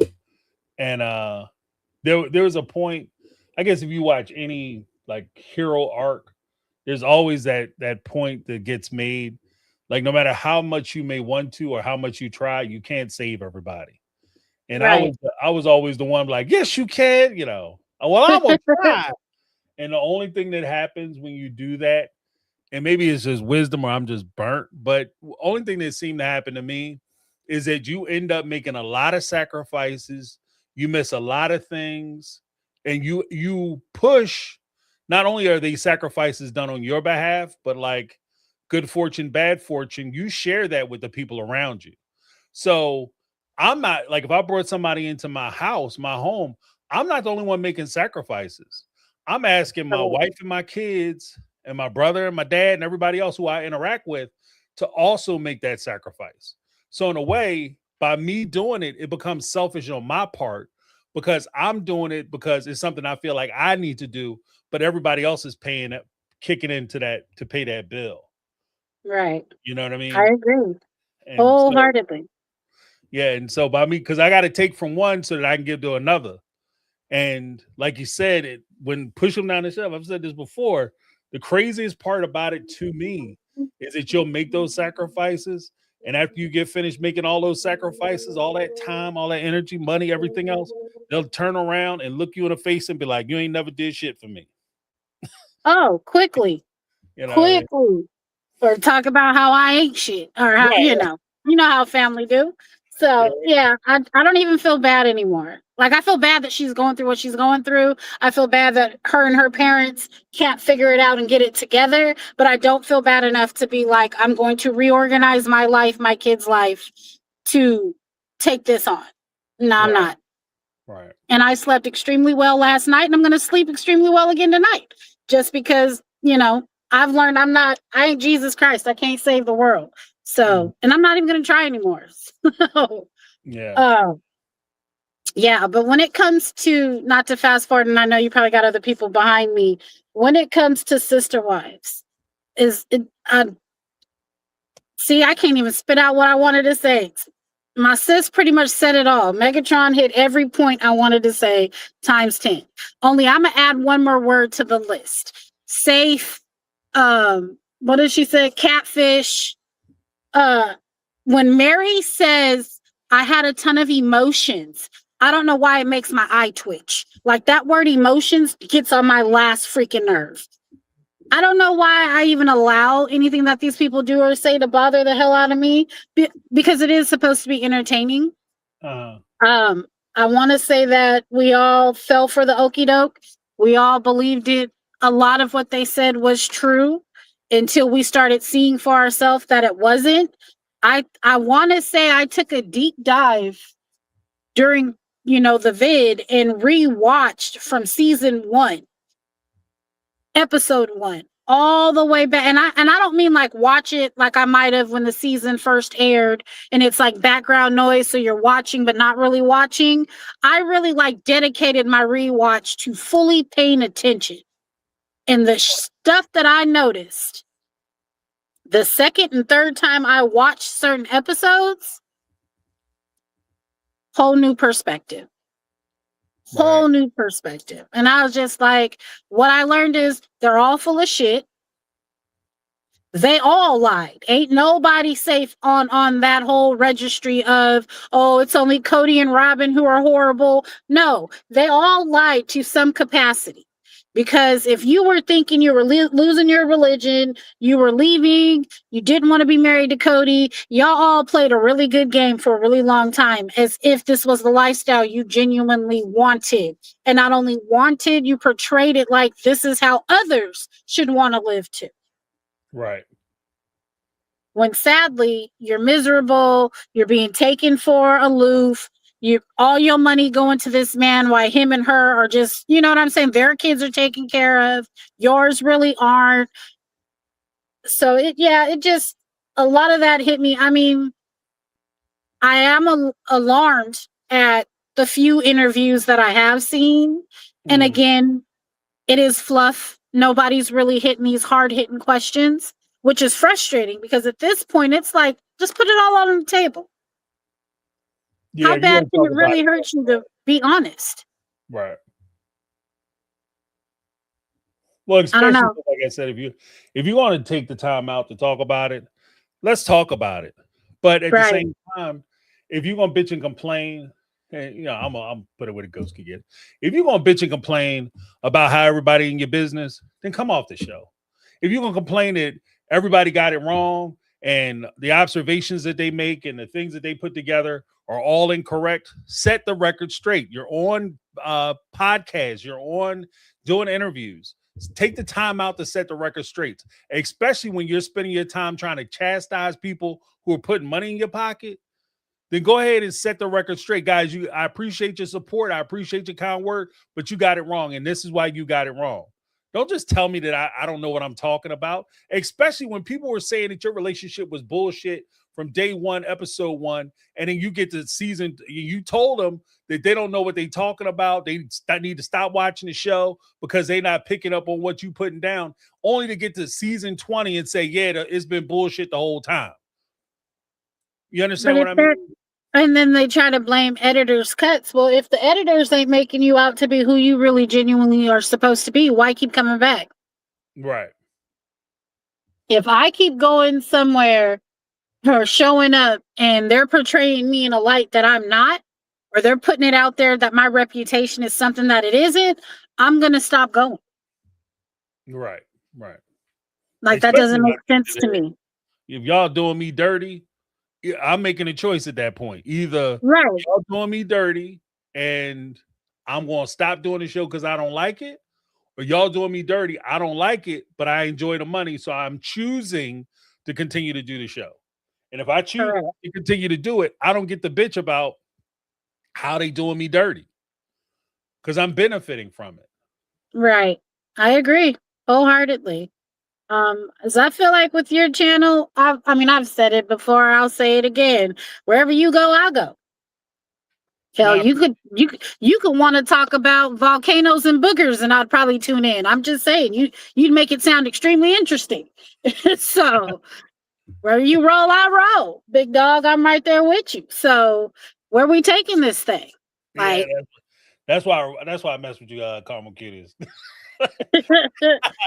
One thing you'll learn, I am extremely loyal until I'm done dirty, and then when I throw up the deuces in the middle finger, it's fuck you for life. Right. But until that point, I'm extremely loyal. And it, like I said, I rocked with you from the gate. Once I seen that, okay, it's not a lot of people of color who watch these different shows. Like, I like a few eclectic shows. And so when I go into YouTube land and I see a few folks of color that are speaking on the shows that I like watching it sparks my interest in what they're talking about. Right. You just kept my interest the longest, if you want me to be honest. And with that, I was like talking to James and hearing how your perspective on things, one, it's a man's perspective on polygamy, which is outrageous because you're not a man from polygamy, if you catch what I'm saying. Right. So a lot of points you were hitting, I was like, this fool is in the back of my head the whole time you were live. And so I felt it. And so again, like I said, I'm loyal. Wherever you roll, I'm rolling with you. Let's go. It will be interesting to see what the following season that we have will be. I feel, and if I could be 100% honest, if they would have dragged out this season how they did season 19, they in a sense of how they had like the look backs where they were all watching parts of the season back and commenting on it. I think if they would have done that, you know what I'm saying? We probably could have got more context to the whole backdoor deal BS and see how Janelle really felt about it, what Robin was saying about certain things. It might have sparked and kept a few more viewers watching the show more than I feel like they ended like they tried to have us end on a cliffhanger, but it was a dud. Right. And so now you got everybody wondering if there is another season. What I've said it from day one. What the hell else can they talk about? Half the kids don't want to be on the show. The only thing I can see production pulling out their rear end to bring back the viewership is Cody doing his apology tour with each one of his kids, outside of Robin's kids. But half of them don't want to be filmed. So where would that go? Him talking to Tony and McKelty, possibly Maddie. Right. Well, I mean, I'll say this. I think that especially based off of the previous apology tour, Live tour, I don't think it would be interesting TV to watch him go and talk to the kids because I recognize that he would only be going to talk to those kids because he wants to be on TV and he's doing it for the show. And to be honest with you, that would bother me and it would disgust me more than anything he's done in the past. Because it's bad enough for you to traumatize your kids. It's another thing for you to monetize traumatizing your damn kids. Like, you understand what I mean? Like, there's one level of disgust, and there's a whole nother like sub level to like how dirty can you possibly be? Like, you're a piece of shit at that point. Like, if you hurt your kids, be like, you know what will be some good ratings if I get on TV. And not only do I not apologize for what I did, but I try to gaslight them into thinking that they did something wrong, which is why I don't contact them or mess with them. And I'm going to try to make money off of it. You already seen, look how he did with Aspen. Even having the conversation with Robin on camera, talking about Aspen was asking me, Dad, why don't you like me? And we all seen Robin's response, oh, that's confrontation. But the fact that he brought that up on camera, Aspen ain't never did that. Right. And you know what? And even the fact that Aspen didn't do it on camera, like you said, and he brought it up to put it on camera. Right. You know what I mean?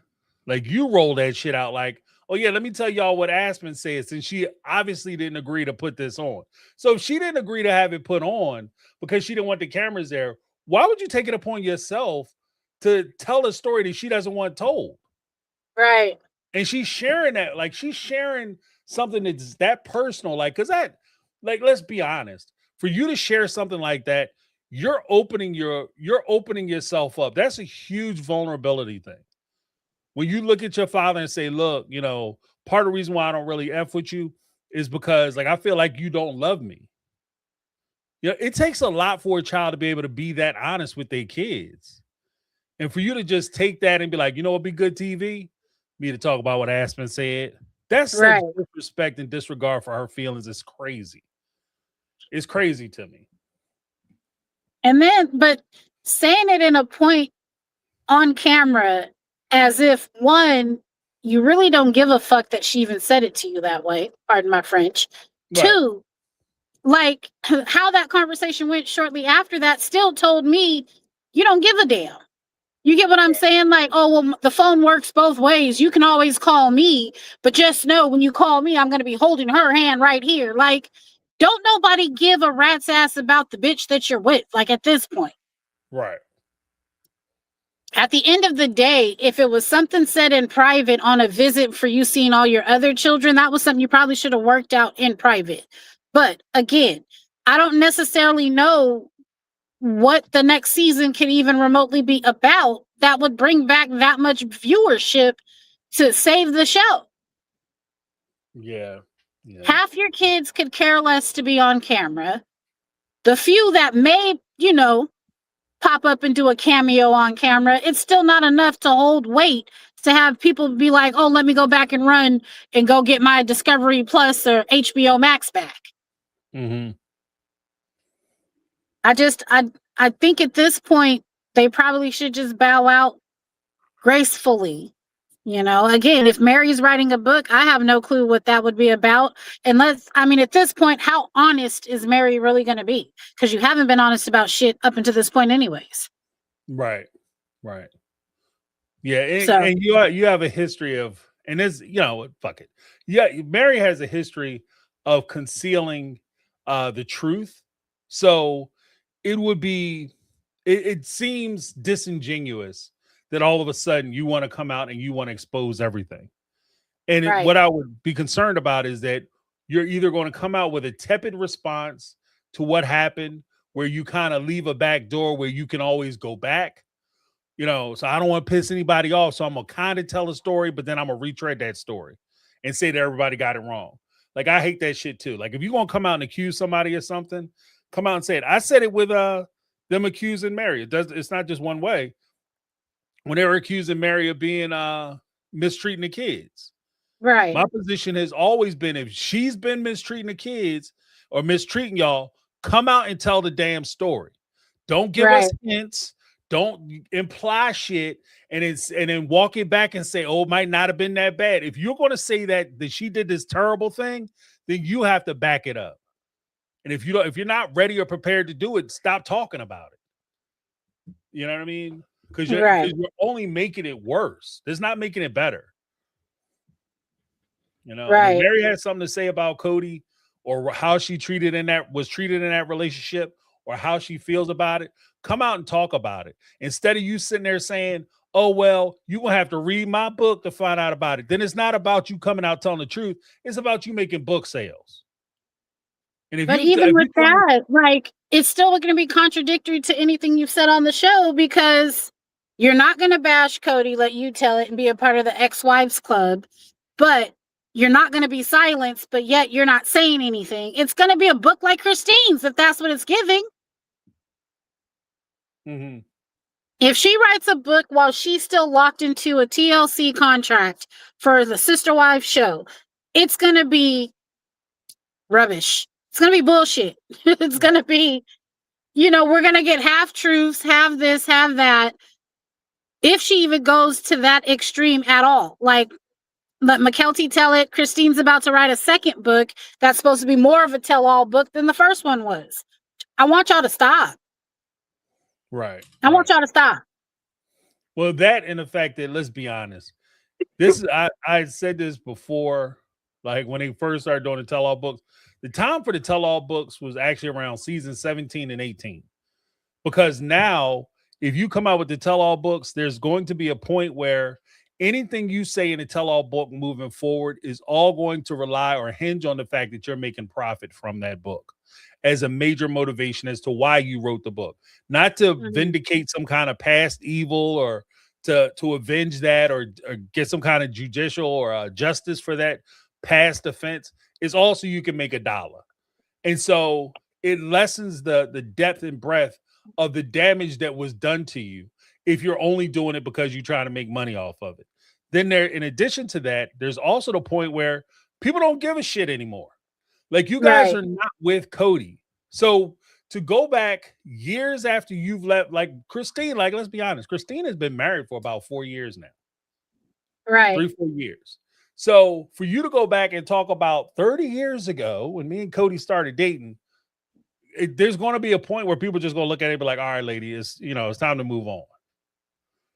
you know, and I think that they're just kind of hitting that point. That's why Yeah. I think that's why people are stopping, you know, aren't really watching the show as much. Because especially after you spent most of the time while you were making that good money, then Cody was the greatest thing since sliced bread. Now all of a sudden the money's starting to slow down. Now Cody ain't shit.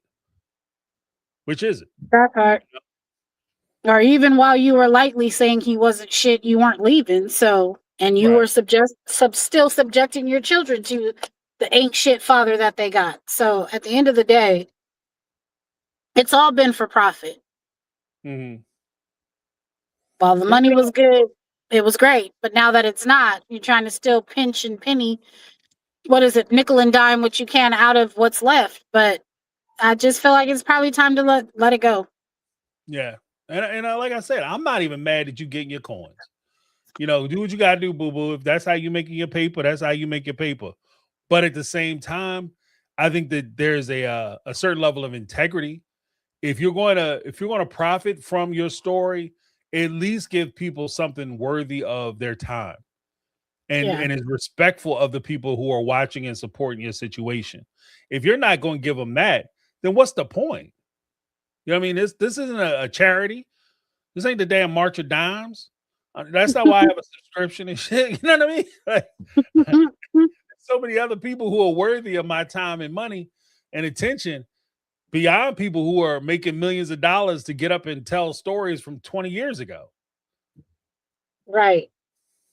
You know? Uh-oh. She must have hit a dead spot. But Caramel Cuties, ladies and gentlemen. We still have some room and a little bit of time left. If anybody wants to join. Again, like some of the stuff that I wanted to cover.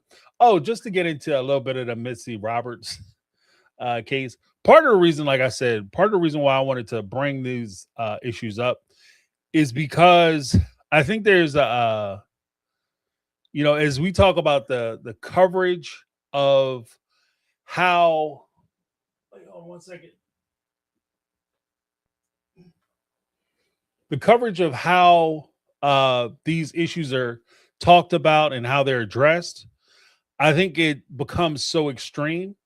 I recognize to answer, you know what, I'll go through and I'll give my perspective and then I guess we can close out. But the first topic, what has the show Sister Wives taught us?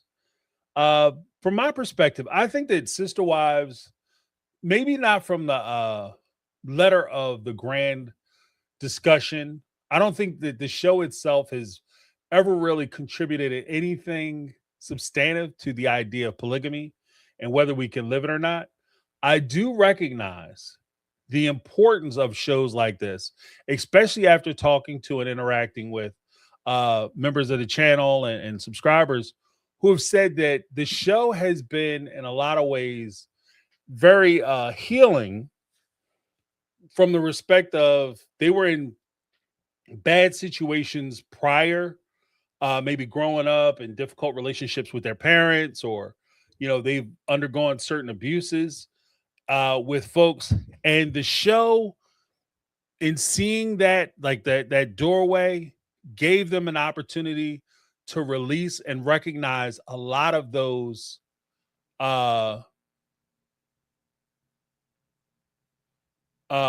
has the most like effect on their thing. Like it gives them a sense of, okay, this is not something that just happened to me. This is something that occurs in other people's situations. So it gives them a pathway or doorway to express or maybe to help heal from some of the things. And the sad part is that I think that that is a tremendous service that Sister Wives provided. However, I don't think it was intentional on behalf of TLC and or the Brown family. I don't think that any of them looked at it and said, you know what, we could help some people by coming out with our story and sharing our story. We have the opportunity to be able to help people get through these tough times. That's also one of the things that I really enjoy about talking with subscribers and people who listen to the channel and members of the channel, is that for the most part, especially on Saturday, we have people who are very forthright with some of their experiences, life experiences and things that they've gone through. And it takes a tremendous amount of courage to share previous experiences like that. And especially the reason why they're doing it isn't just because they're selfishly saying, hey, me talking about this helps me to heal, but in no small part do they do it. And this is where I'm gonna fuck it. I'm gonna say what I want to say.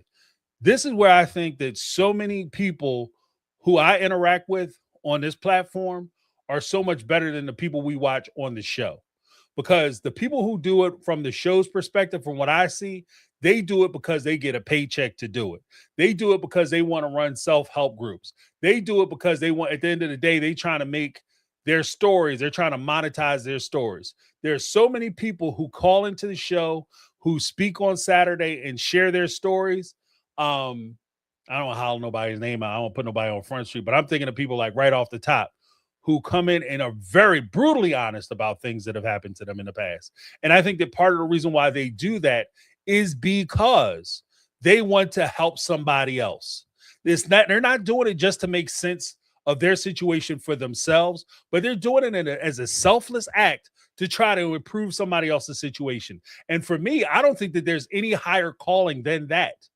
For you to be able to come out and say, the reason why I'm going to talk about this trauma or this experience is because I want to try to make sure that the next person is aware that this is what's going on, that the next person can maybe see and stop this situation if they see things starting to head in that direction with their family, their friends, their little ones, their loved ones, people who they're supposed to be in charge of protecting. That's why I'm doing it. And not only that, but I also want to extend an olive branch to let people who have going through similar things that they're not alone. And I respect the fact that so many people have been so forthright, so honest, and so open about their experiences coming on the show and having those conversations.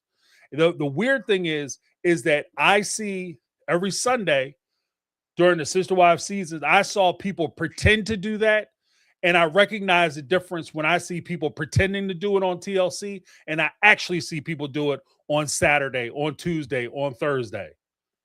And so I recognize that. So when I say, what has the show Sister Wives taught us? I think that TLC and as well as the entire Brown cast, the entire cast of the show, owes it to themselves and owes it to their audience to try to go a little deeper in what they're trying to contribute and what they're trying to present to the audience.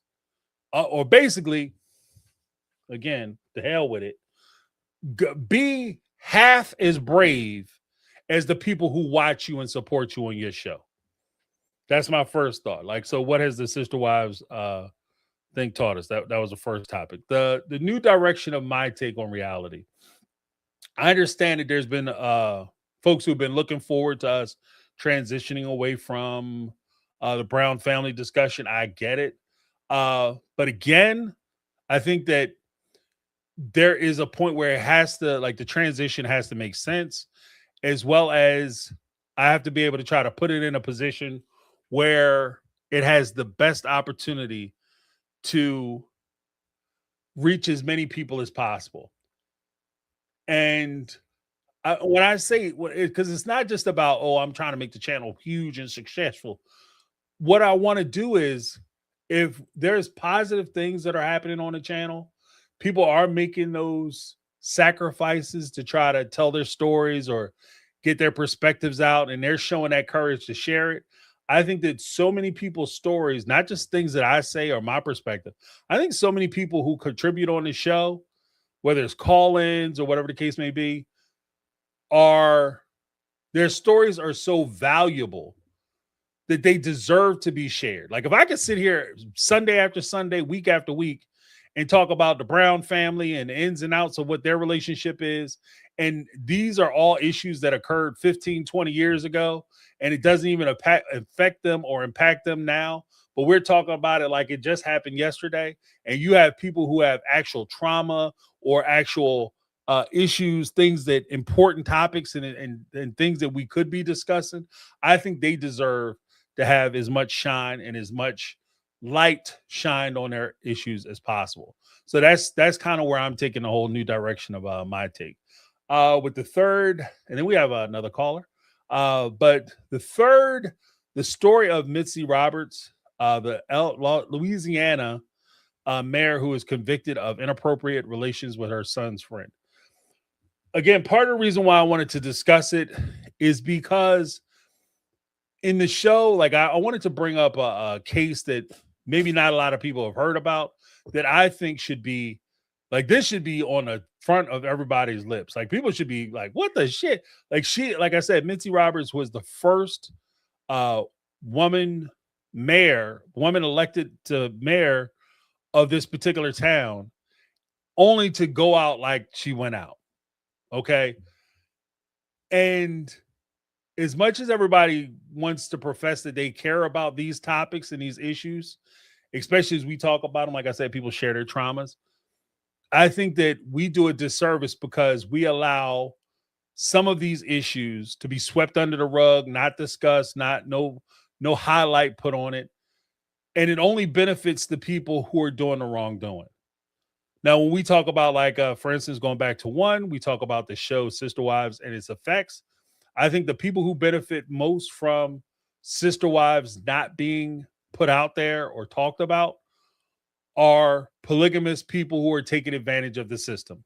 The people who benefit the most from Sister Wives being on air are people who are taking advantage of people and abusing people within the polygamous institutions.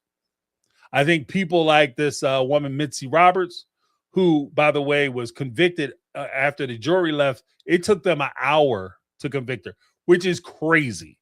It's crazy. They didn't even get lunch. They went back there and they have to vote they have to let everybody get settled. They have to vote who's going to be the jury foreperson and all that. And they were able to do all that shit even before they talked about bringing menus up and giving them something to eat.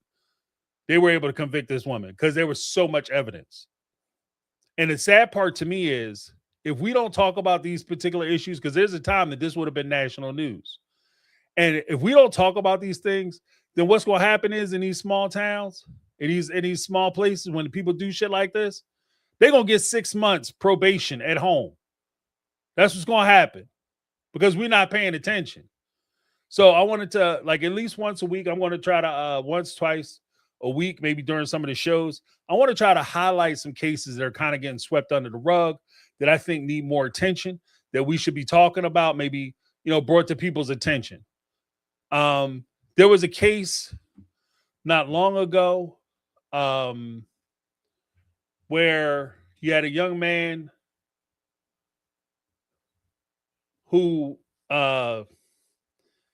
basically attacked and took advantage of a young lady by a dumpster next to a bar. She went outside, passed out. He crawled on top of her. Brock Allen Turner.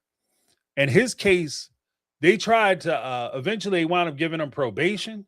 They put him in jail for like 6 months. After he was in jail for 6 months, the judge came back and said, well, he's a young man. He's got his whole life ahead of him. He made a mistake. We're going to let him out of jail.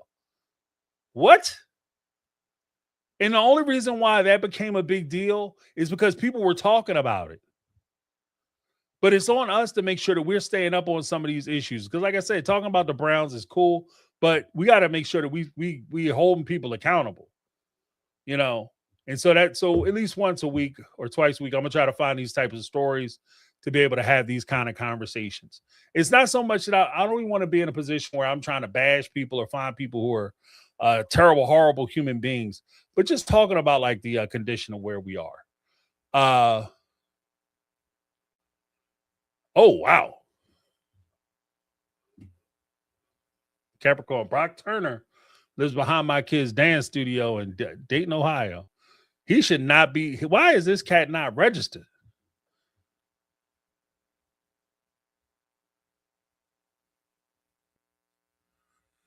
That is crazy.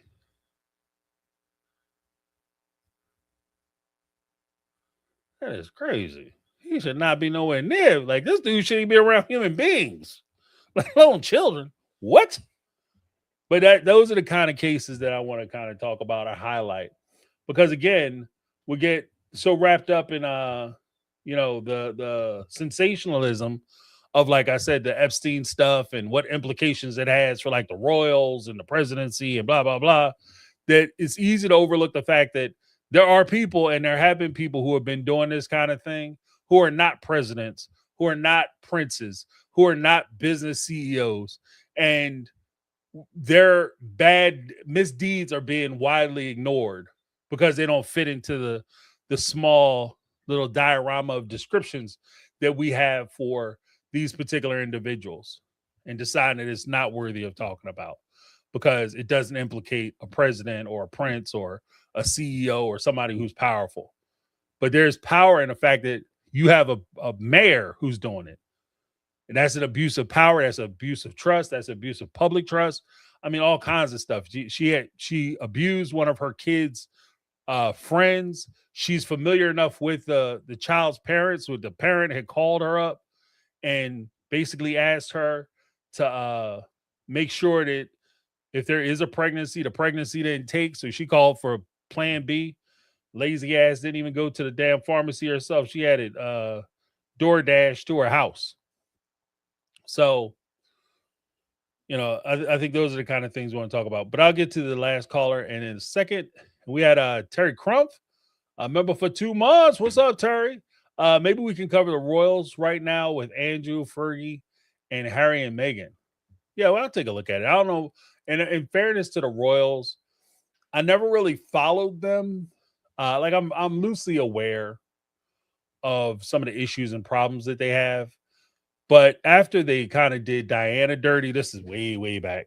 After the way they did Diana, Princess Diana, I wasn't really interested in a lot of the stuff that they had going on. Because, yeah, I mean, conspiracy theory, and this is me speaking out of ignorance, it sounds kind of shaky that all of a sudden this woman turned up the way she did. And, I don't want to speak too much out of ignorance, but it kind of turned me off of the whole thing of the majesty of the royals, pun intended, because I was like, oh, these people. But thank you so much, Terry.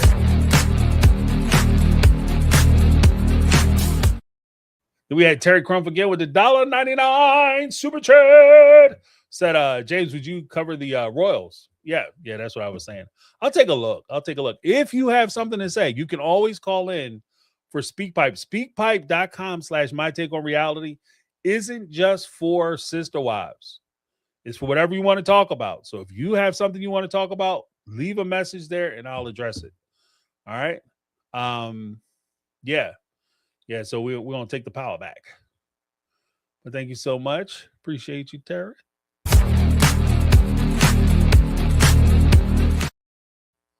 Then we have Jody Periscala with the $9.99 super chat. I am sorry. I have been too vocal about content. My mother-in-law has been my support system for my family dysfunction. She is dying. I know how to deal. I don't know how to deal. Well, I'm sorry to hear about your mother-in-law. Jody, I am not I am not a shrinking violet. If you have something to say, I can handle it. I'm not offended. I'm not offended at all. It is what it is. But yeah, that's a rough piece. And I understand, it's a hard thing when people who are integral to your mental health are going through things and you start to realize that they, there's a point where when people pass, we all like to think that we are upset about that person passing because of the loss of that person and all the things that person is going to miss. But a large part of why you're upset is because of the influence, involvement, and the impact that those people have on your life and how you're going to miss those interactions, that support system, the benefit of having that person around. And I think that it's not a selfish thing for you to feel that way. I think that it's human. It's part of the human condition. So I totally understand that. And like I said, no need to apologize. Nothing to apologize for. But thank you so much, Jody Periscala.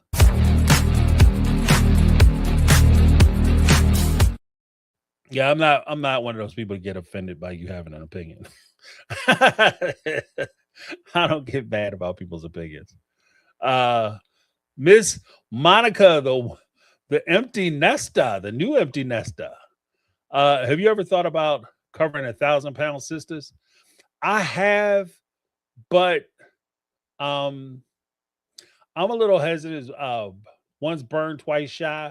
I'm a little hesitant about leaning into another reality show. Like if there's issues or whatever that occur during 1,000-pound sisters that I might cover, like I think it might be interesting to talk about certain things that they kind of have going on, topics or issues, but I don't know about doing a weekly, like episode to episode reaction to the 1,000-pound sisters. They certainly have a lot going on. They have a lot going on. And part of what kind of burned me out, like if I'm gonna keep it all the way a buck, part of what burned me out with TLC is the simple fact that so much of their content now is so heavily produced and heavily put together that it actually becomes so much of it becomes fake. And it's not even like fake, like, oh, it's fiction. So what, James? It's like ridiculous fiction. Like ridiculous fiction, for those, so that I could pull it back into something that everybody would understand. Ridiculous fiction would be the Brown family having a reunion next season. Like they're all going to get together and go on a vacation or some shit together because they're trying to talk and work it out as a family. That makes no sense. Especially if you were used and abused and mistreated this whole time. Now all of a sudden you're going to get back with Cody and Robin and you guys are going to go on a vacation together. It just doesn't make any sense. It's not natural. It's not a natural confluence of situations. And clearly it's just heavily produced because it's on a TV show. You're trying to come up with a storyline. So that's why I'm a little hesitant about jumping into. And TLC is just such a bad actor when it comes to a lot of that stuff that I'm a little hesitant about leaning into a lot of their shows. Because I've always taken a position, or at least recently I've taken a position that TLC isn't trying to make shows as much as they're trying to make reality stars. Yeah, if you know, you know. They're not interested in making shows. They're interested in making reality stars. And so because of that fact, I'm a little hesitant about leaning into another reality show. But like I said, if there's something you want to talk about, an issue, I do watch this show. If you want to leave a speak pipe, by all means, do that. We can talk about it. It's not just for Sister Wives. But thank you so much.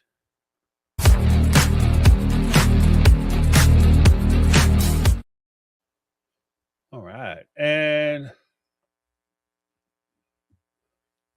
let's see. We got Negla in the house. What's going on, Negla? How you doing? Hey, James. And hi, my take family. I know I have been so MIA. Okay, you both. I know. Well, I have a disorder called thalassemia, where my body doesn't produce iron, and I usually get iron infusions, but insurance stopped paying for them. So it's kind of like, I take the liquid iron Mama Betty, suggested for me and all that, but it just does not, you know what I mean? The infusions are the only thing. So anyway, and I need to get, anyway, just a lot going on, but I just wanted to pop in, say hello. I love everybody. I'm going to drop 2 memberships. Don't hop off. Like once I hop off, don't hop off, because I want to drop 2 memberships and a super chat.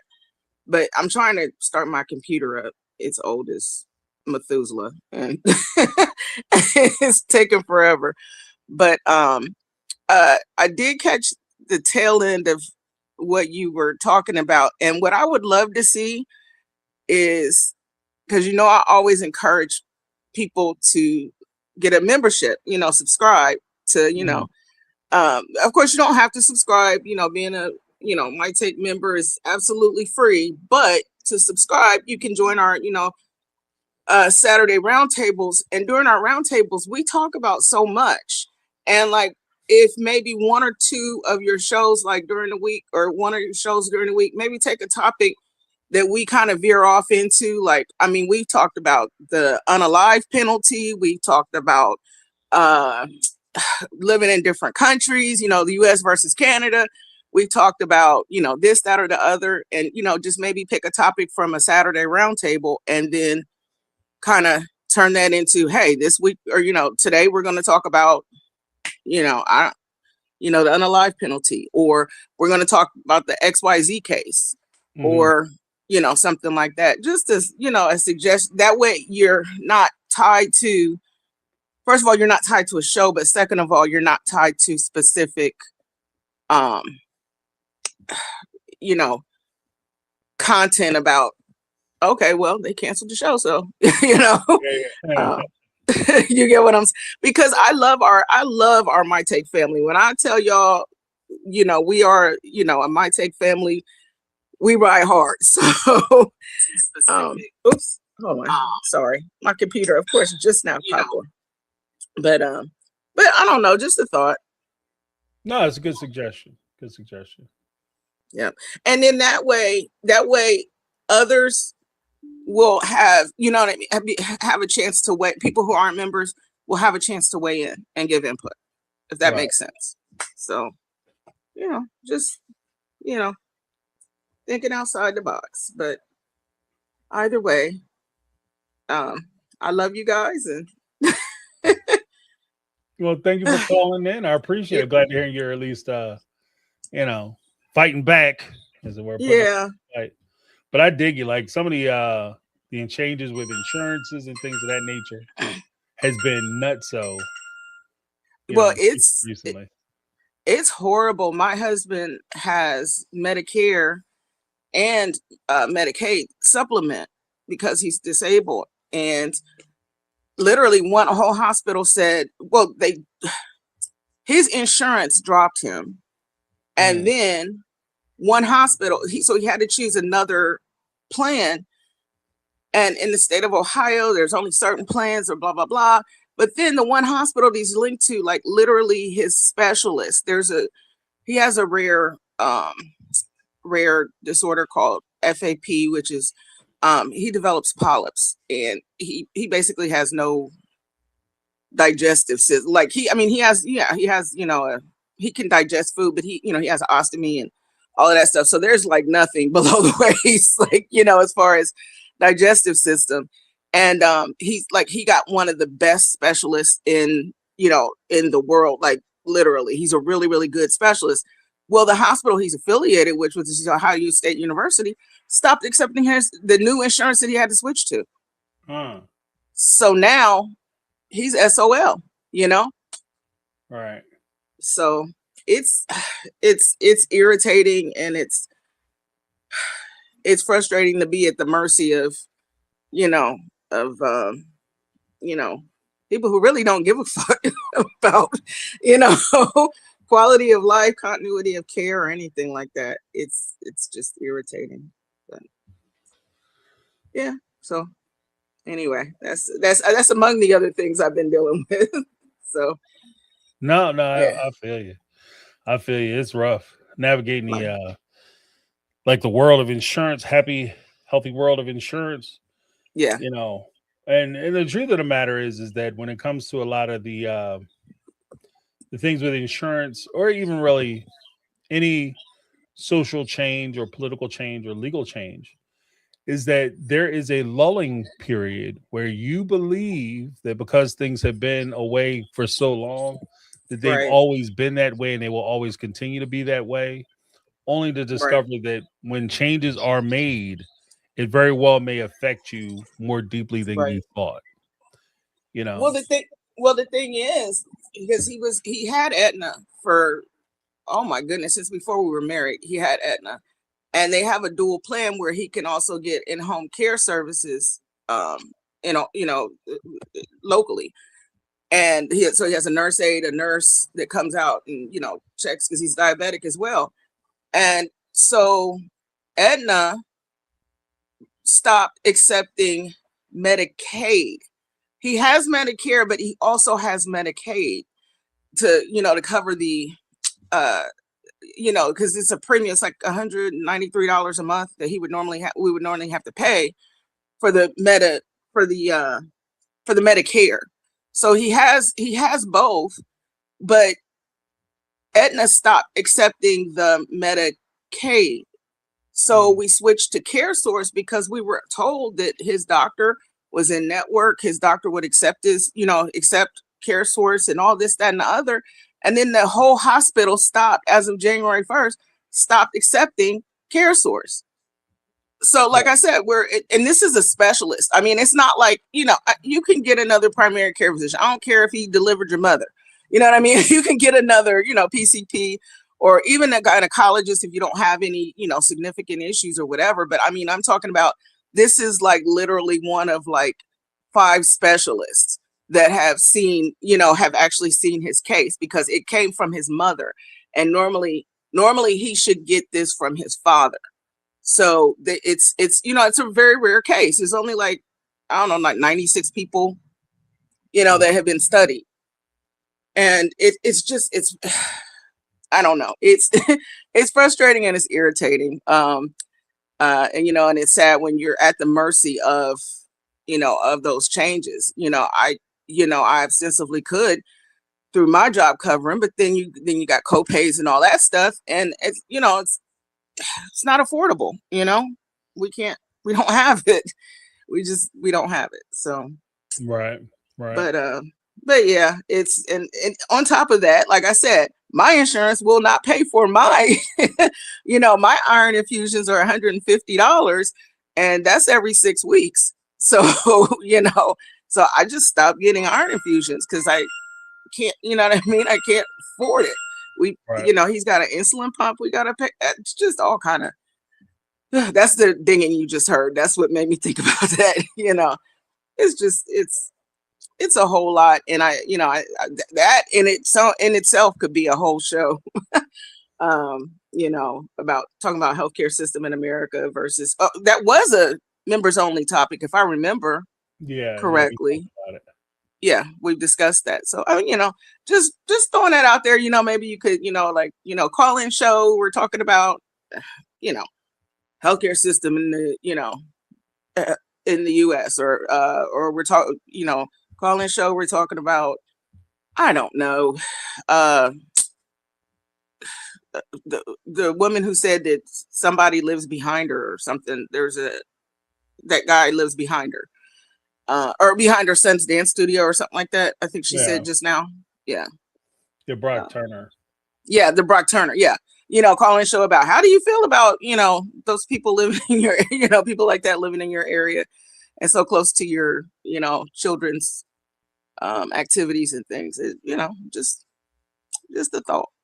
So, no, I appreciate it. Yep. My computer is not cooperating. So once I jump off here, I'm going to drop 2 memberships in the super chat. All right, my friend. All right. Well, thank you very much for your support, Negla. I appreciate your suggestions and your input. All right. You're like I said, you might not be winning, but at least you're fighting. Hey, you know what? That's all you could, you know what? Hold on, you're born, you pay taxes, and you die. There's only 3 certain things, you know what I mean? Yeah, sometimes I feel like I'm only here to pay taxes. Right, exactly. Right. You working, what is it? Like tax-free day is not till like April or May, something like that now. It's crazy. Yeah. But that's a whole nother, that's a show. Anyway, all right, my friend, you take care. I'm going to try to make the call in on Saturday, because I really do miss, my husband calls y'all my gaggle of people. Like, okay, if you say so. It's my therapy. There you go. So, all right, dear. Take care. Have a blessed one. Everybody have a blessed one. Have a good all one. Right. Bye-bye. All right. Negla 3 in the house. In the house. Linda had to leave. But yeah,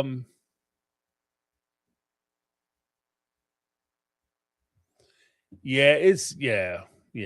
I mean, we could talk about, again, if you guys have any issues, topics, or things of that nature that you'd like to discuss, by all means, take advantage of the speak pipe, take advantage of the call-ins, take advantage of the chat box, take advantage of the email, MyTakeOnRealityQuestions@gmail.com. and maybe we could roll some different content out, because again, like I want to make content that resonates with people, things that people want to hear about. And at the same time, like I said, I think that there's such a big push for everything to be kind of pushed or forced into echo chambers, to where we discuss and talk about things in acceptable manners, as presented or framed by people who might not necessarily be looking forward to, may not be looking forward to having the deeper conversations. Because like I said, the scary part to me is, like I said, when we talk about the Epstein stuff, isn't the fact that rich people are doing things that are nefarious and wealthy people and powerful people are getting away with stuff. What bothers me is that everybody's pretending like it only works in this small universe of people. Like, these are the only victims that we're concerned about, but we're not worried about other people who are in similar or like situations. Like, we'll talk about the Browns all day and how the Browns have been affected, how their kids have been affected by basically being ignored. Like, if you look at and I'm not trying to diminish the level of abuse of a parent neglecting their child, but if you look at in the grand scheme of things, the worst thing Cody ever did to his kids was not pay attention to him. Right? But there are people who are in polygamous families whose parents are doing far worse to their kids, but we never talk about it because we only view polygamy or discuss polygamy through the lens of the Sister Wives television show. And because we don't see a situation where Cody is just outright taking advantage of his kids. He might be neglecting them. He might be hurting their feelings. But because he's not doing the other stuff, we never make the connection between polygamy and these other crimes, which, if we're talking about, like, especially we start to get into legalizing polygamy, if you look at, like I was saying earlier about Janelle, when she's like, they need to legalize polygamy. And you say, well, why should they legalize polygamy based on what we know from the show? Based on what we know from the show, legalizing polygamy really wouldn't be that bad or difficult. It might even make more sense to legalize polygamy, because the only reason why, I won't say the only reason why, but a big healthy majority of the reason why these women were taken advantage of is because, like it or not, they put themselves in a situation where they could be taken advantage of. Whatever excuse you give them as to why this happened or why they made the choices they made, it's the way they were brought up, the culture they were brought into, the religion that they had, whatever those excuses are, they were adults and they made choices and decisions. Because the same way Cody could look them in the face in this last season and say, you know what, I don't have to give Mary shit because legally I don't have to. I have no responsibility to her. He's not wrong. That's what makes the fact that he said it and he's aware of it so appalling, is that legally he wasn't wrong. And the reason why he got to make that decision is because previously they made the decision to allow him to take their money and then purchase land and put it in his name. And a lot of that could have been resolved had these women stood up and said, you know what, if you're going to take my money and buy land, my name better appear on that deed. If you're going to take my money and from the family fund that we're supposed to be using to improve the family or put us in a better financial situation and for investment or business opportunities, you're going to take that money and buy yourself a car or a house or your wife dolls or clothes or whatever the hell, you need to, one, put that money back, and two, stop misappropriating those funds, or I'm calling the police. You understand what I mean? Like, these are not simple fixes, but these are things that could have been done, that if you legalize polygamy, if it was just from this small universe of things or descriptions, then the women would actually have more power in this situation and they would be able to make better decisions if they could, and things would make more sense.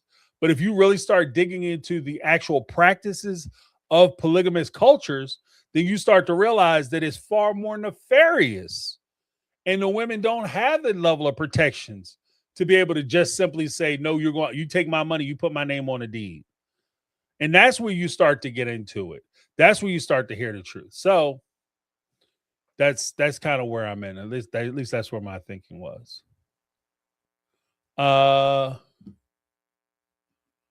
Just make sure. Oh, Caramel Cuties with a $10 super chat said, I'm feeling a way about Unexpected with the couples this season. I'm a little worried. Bryce fam is crazy, and a 13-year-old having a baby is wild for sure. I'm definitely tuned in for sure. Yeah, I had discontinued my Discovery Plus a little while ago because I had another streaming network I was paying a shit ton of money for. I might go back to Discovery Plus because I was interested in seeing Unexpected stuff. But even that, like, it started to kind of wear on me just because I felt like, again, TLC wasn't making like they weren't making reality shows as much as they were making reality stars. And even with Unexpected, you had people who have been on that show since they were 14, 15 years old, and now they're in their mid-20s, still doing the show, more kids, more problems. And I think that with the involvement of the show, it's only encouraging and reinforcing bad behavior and bad decisions in some of these ladies and some of these young men. So that was the only thing that kind of bothered me with Unexpected. But yeah, anytime you have somebody who's 13, it bothers me because this isn't the first time they've had somebody who was on the show that young. And when you have people on the show that are that young, even at 15, 16, at 16, 17, I'll be honest, sometimes the parents in these situations, it's what the shit. Like, they're sitting there telling these young people that they have to get married, and how you're questioning whether a 13 or 14-year-old is ready to commit the rest of their life to your daughter, or you know what I mean, because they're having a child together. Now all of a sudden everybody got to give their life up and their hopes and their dreams because somebody's pregnant. Like, that's just not like that. Whether it's not there, yes, they're having a baby together, yes, everybody has responsibilities, but no, the young man who impregnated the person, they don't have the responsibility. They have the responsibility of taking care of that child. They do not have the responsibility of trying to make the mother, no matter how young, feel like a wife. That's beyond the pale, right? Those are two separate things. If they decide they want to have a relationship together, that's one thing, and they want to move forward together, that's one thing. But there's no, that having babies don't make you a parent. Having babies make you a parent, don't make you a husband or wife. Having babies don't make your relationship work because you had babies. If anything, it's quicker to destroy your relationship. And I don't really support the idea that because one decision was made, and let's be honest, you made one bad choice, it doesn't improve that bad choice by compounding it with additional bad choices. Trying to force people who don't want to be together because it makes you feel better that they have a united front, a united household, is not good for the young parents, and it's certainly not good for the children. So that was one of the things that used to annoy me heavily on Unexpected. Like, somebody get pregnant. Well, you got to be with my daughter now because she's pregnant. Like, this is not shotgun wedding shit. Like, everybody going to have to figure it out. Now, if they want to be together, let them be together. But, like, there was one young man, he said he didn't have any opportunities to go to college, so he wanted to go into the Air Force, which would have all but guaranteed at least some financial support for the mother. But she didn't want him to go to Air Force because she was afraid that if he left and he started experiencing life, he might not want to come back. How does that help the child? That makes you feel good about you. So, I don't know. Just some things. But thank you so much, Karma Cuties.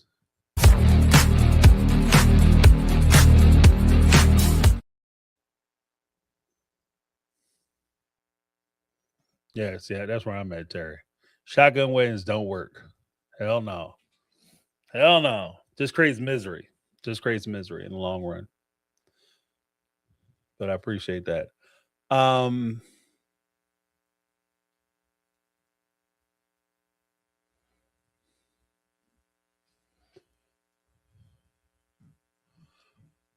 Yeah. Yeah. Truth to oneself. The parents are as stupid as the children. A lot of times you can see even in the parents, they're just doing it to be on the show. Like I've seen like on that show, there was especially during the COVID time, there was a young man. He was all excited about being the guy that wanted to go in the Air Force, in fact. He was all excited about trying to be in the room to watch his son get born. And her mom kicked him out of the hospital. Like he wasn't even allowed to watch his child be born. And then the ironic part is that when he was talking about going into the Air Force, everybody's trying to tell him like, oh, is how important it was and prescient that he be around for his child and he can't go too far and lead a mom and he has responsibilities. But you didn't give a shit about his responsibilities when the child was being born. You stepped all over his rights and his ability as a parent, as a father who's trying to be a part of his child's life. You were telling him that he wasn't important then. But then you try to fit him in and get him in when it's comfortable and convenient for you. That's one of the things I disagree with on some of these shows too. Like that and the fact that a lot of times you'll have people who are like severely underage, 13, 14 years old, pregnant, and they have the parents trying to get the kids to stay together and sleep together, basically live together. What do you think is going to happen? What do you think is going to happen? When the baby drop and you keep pushing them into the same room and telling them that they basically are together and it's the same as being married and all, that's how you go from one child to two children. Just saying. Like I look, you know, like you already broke the rules in my house by showing up in this condition. What's not going to happen is you're not going to break the rules and I punish you for breaking the rules by allowing you to continue breaking the rules of the house. That's stupid. Like now that we know that it could happen, let's just keep breaking the rules. Because what could go wrong? I mean, once they have kids together, they definitely going to be together for the rest of their life. Dumb as hell. So not a fan of that part.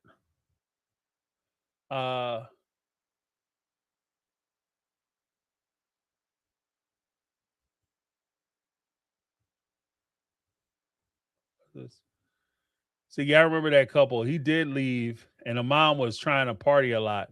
They broke up at MyTakeOnReality. Oh, okay. Yeah.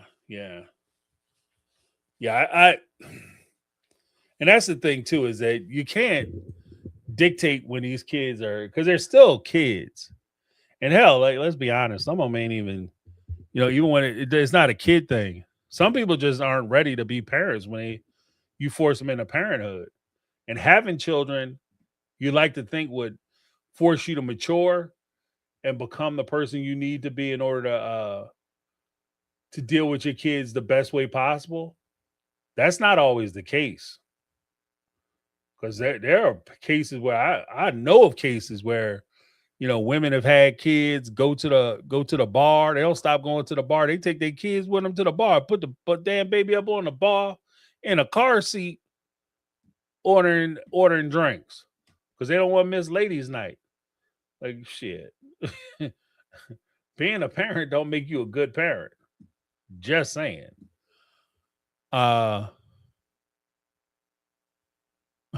Just saying.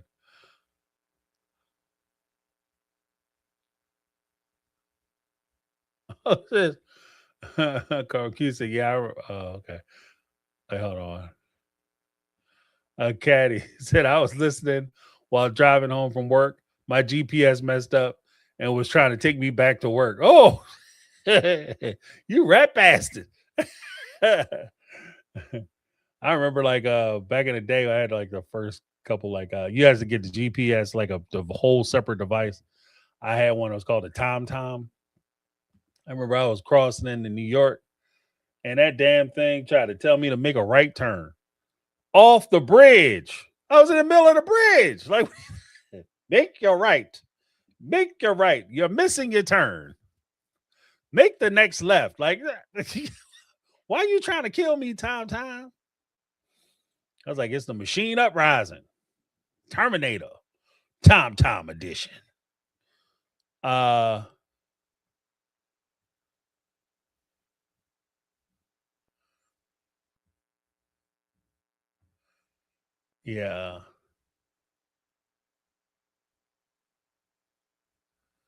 What's this? I know a woman with 4 kids. Did she get to be babysitters and party till like 5 a.m.? Yeah.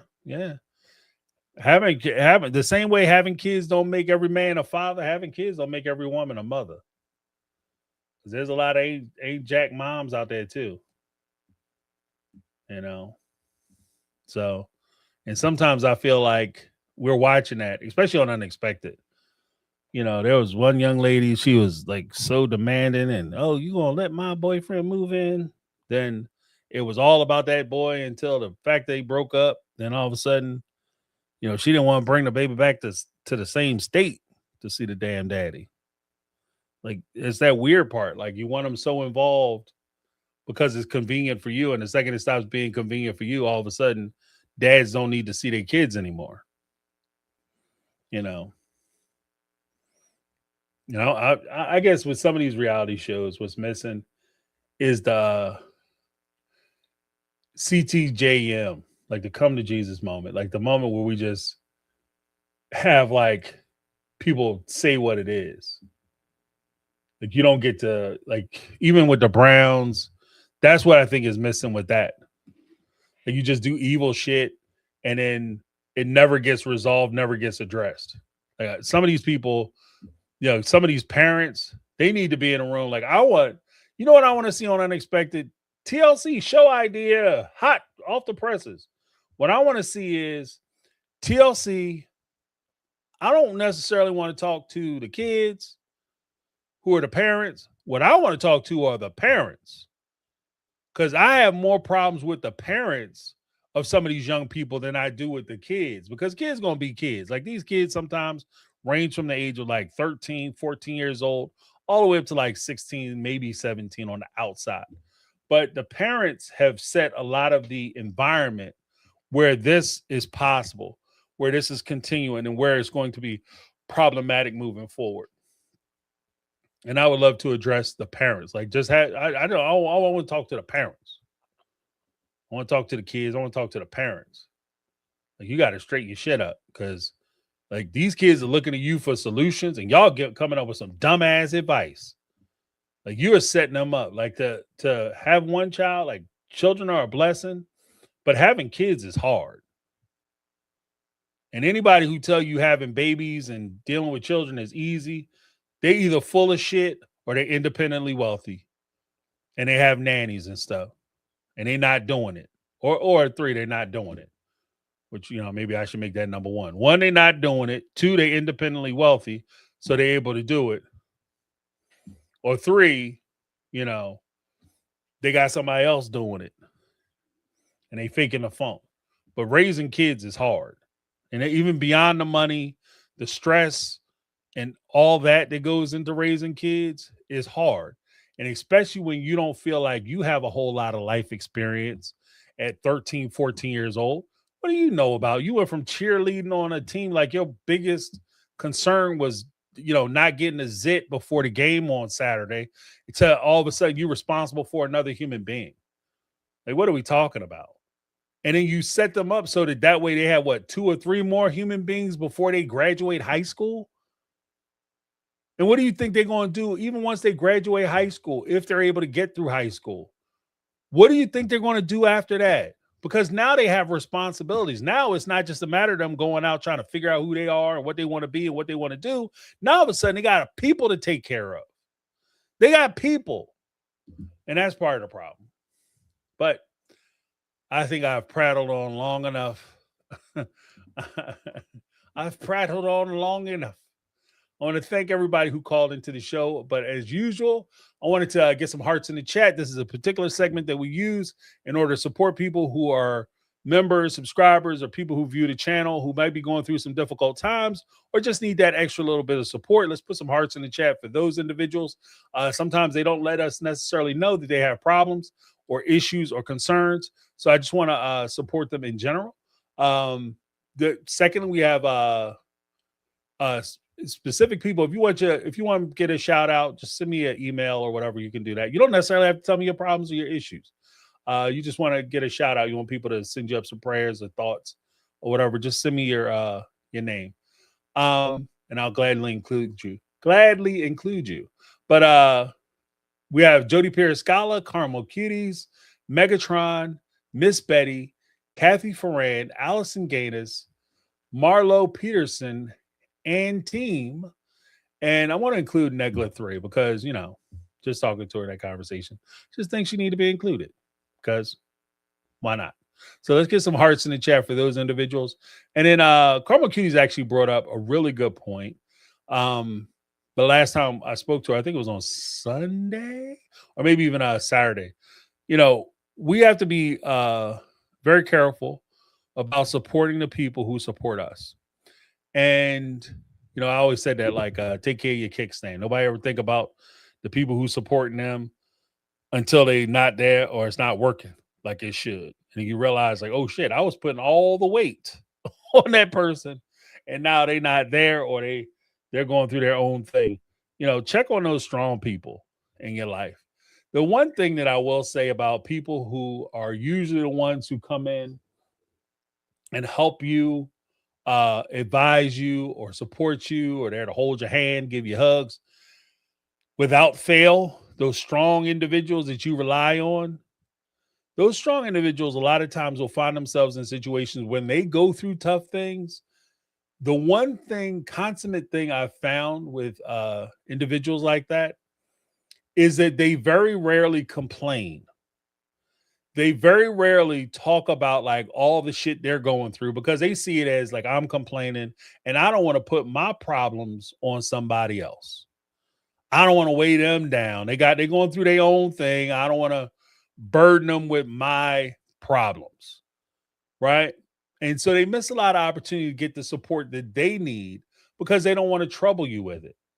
And the ironic part is that when they are going through tough times, and maybe even we as people who benefit from their support see that there's something wrong, how many times have we ever stopped to ask them, hey, man, what's going on?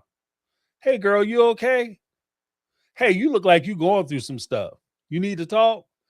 You understand what I mean? We just blow past it and just pretend like everything is cool and there ain't no problems. And, they just having an off day.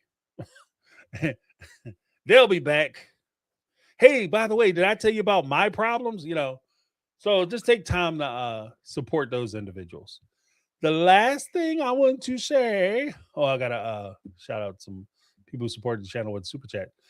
But something I talked to my daughter about, and I wanted to share with the group. Actually, I might get some. We're going to have some T-shirts rolling out. We're going to have some merch rolling out soon. But one of the things that I wanted to include was a conversation I had with my daughter. She was having an issue with some folks who got a little, got a job or whatever. And she was having an issue. And one of the things that I shared with her is that, when it comes to certain things or things that you're doing or jobs or whatever the case may be, clubs, activities, so on and so forth, you're going to find yourself in a situation where, you might be targeted or somebody's trying to do something to you and you have to stand up for yourself. Right. And if you find yourself in an environment, a situation where you're dealing with people who don't allow you to stand up for yourself, sometimes you got to take a step back and realize that the room you're in may be too small. If I can't stand up for me, then this room might be too small. And I might need to find a place with a little more room, particularly a little more headroom, so that I have the ability to stand up for myself. Because if you're cutting me off from the ability for me to be able to stand up for myself, then you're not allowing me to be me. You're not encouraging me to grow. If anything, you're trying to shrink me down and kill my life. So if you're in a place where you can't stand up, you might need to find a place where you got a little more headroom. Just want to drop that in there. But and that very well may appear on a T-shirt coming up soon. So be ready. I wanted to give a big shout out to Jody Periscala, Lit Mom, Terry Crumpf, helping us out. Miss Monica, the new empty nester. And of course, Carmel Cuties, OG, triple OG from the Mega Mod Squad. Appreciate you, Carmel Cuties. I saw Brittany, not Brittany, in here earlier. Lizzie B, she's on vacation, but I want to give a shout out to the Mega Mod Squad, as well as the folks who kicked in. Appreciate you. Everybody keeping chill in the chat. Appreciate you. Let me give you all a little something, something. All right. That's what I had, guys. That's what I had. We'll be moving forward doing things like this more consistently, probably more consistently that we're talking about the Browns, especially depending on what they have coming up in their upcoming season. If they don't have a lot going on, then I'm not forcing anything, especially as far as they're concerned. Like, if you want to sell your show, you got to sell your show. Come up with something worthwhile for us to talk about. If you don't, then oh well. I'm good with leaving you alone. But ladies and gentlemen, that is my take. I'm James, and this has been My Take on Reality. And before I'm out, I wanted to remind folks that if you guys have any issues or concerns or topics that you wanted to talk about, take full advantage, because we will be back on Thursday to do the Speak Pipe. That's speakpipe.com/MyTakeOnReality. Leave your messages. It's not just for the Brown family stuff. So if you want to talk about anything else, leave a message and we can talk about it. All right. I'm out.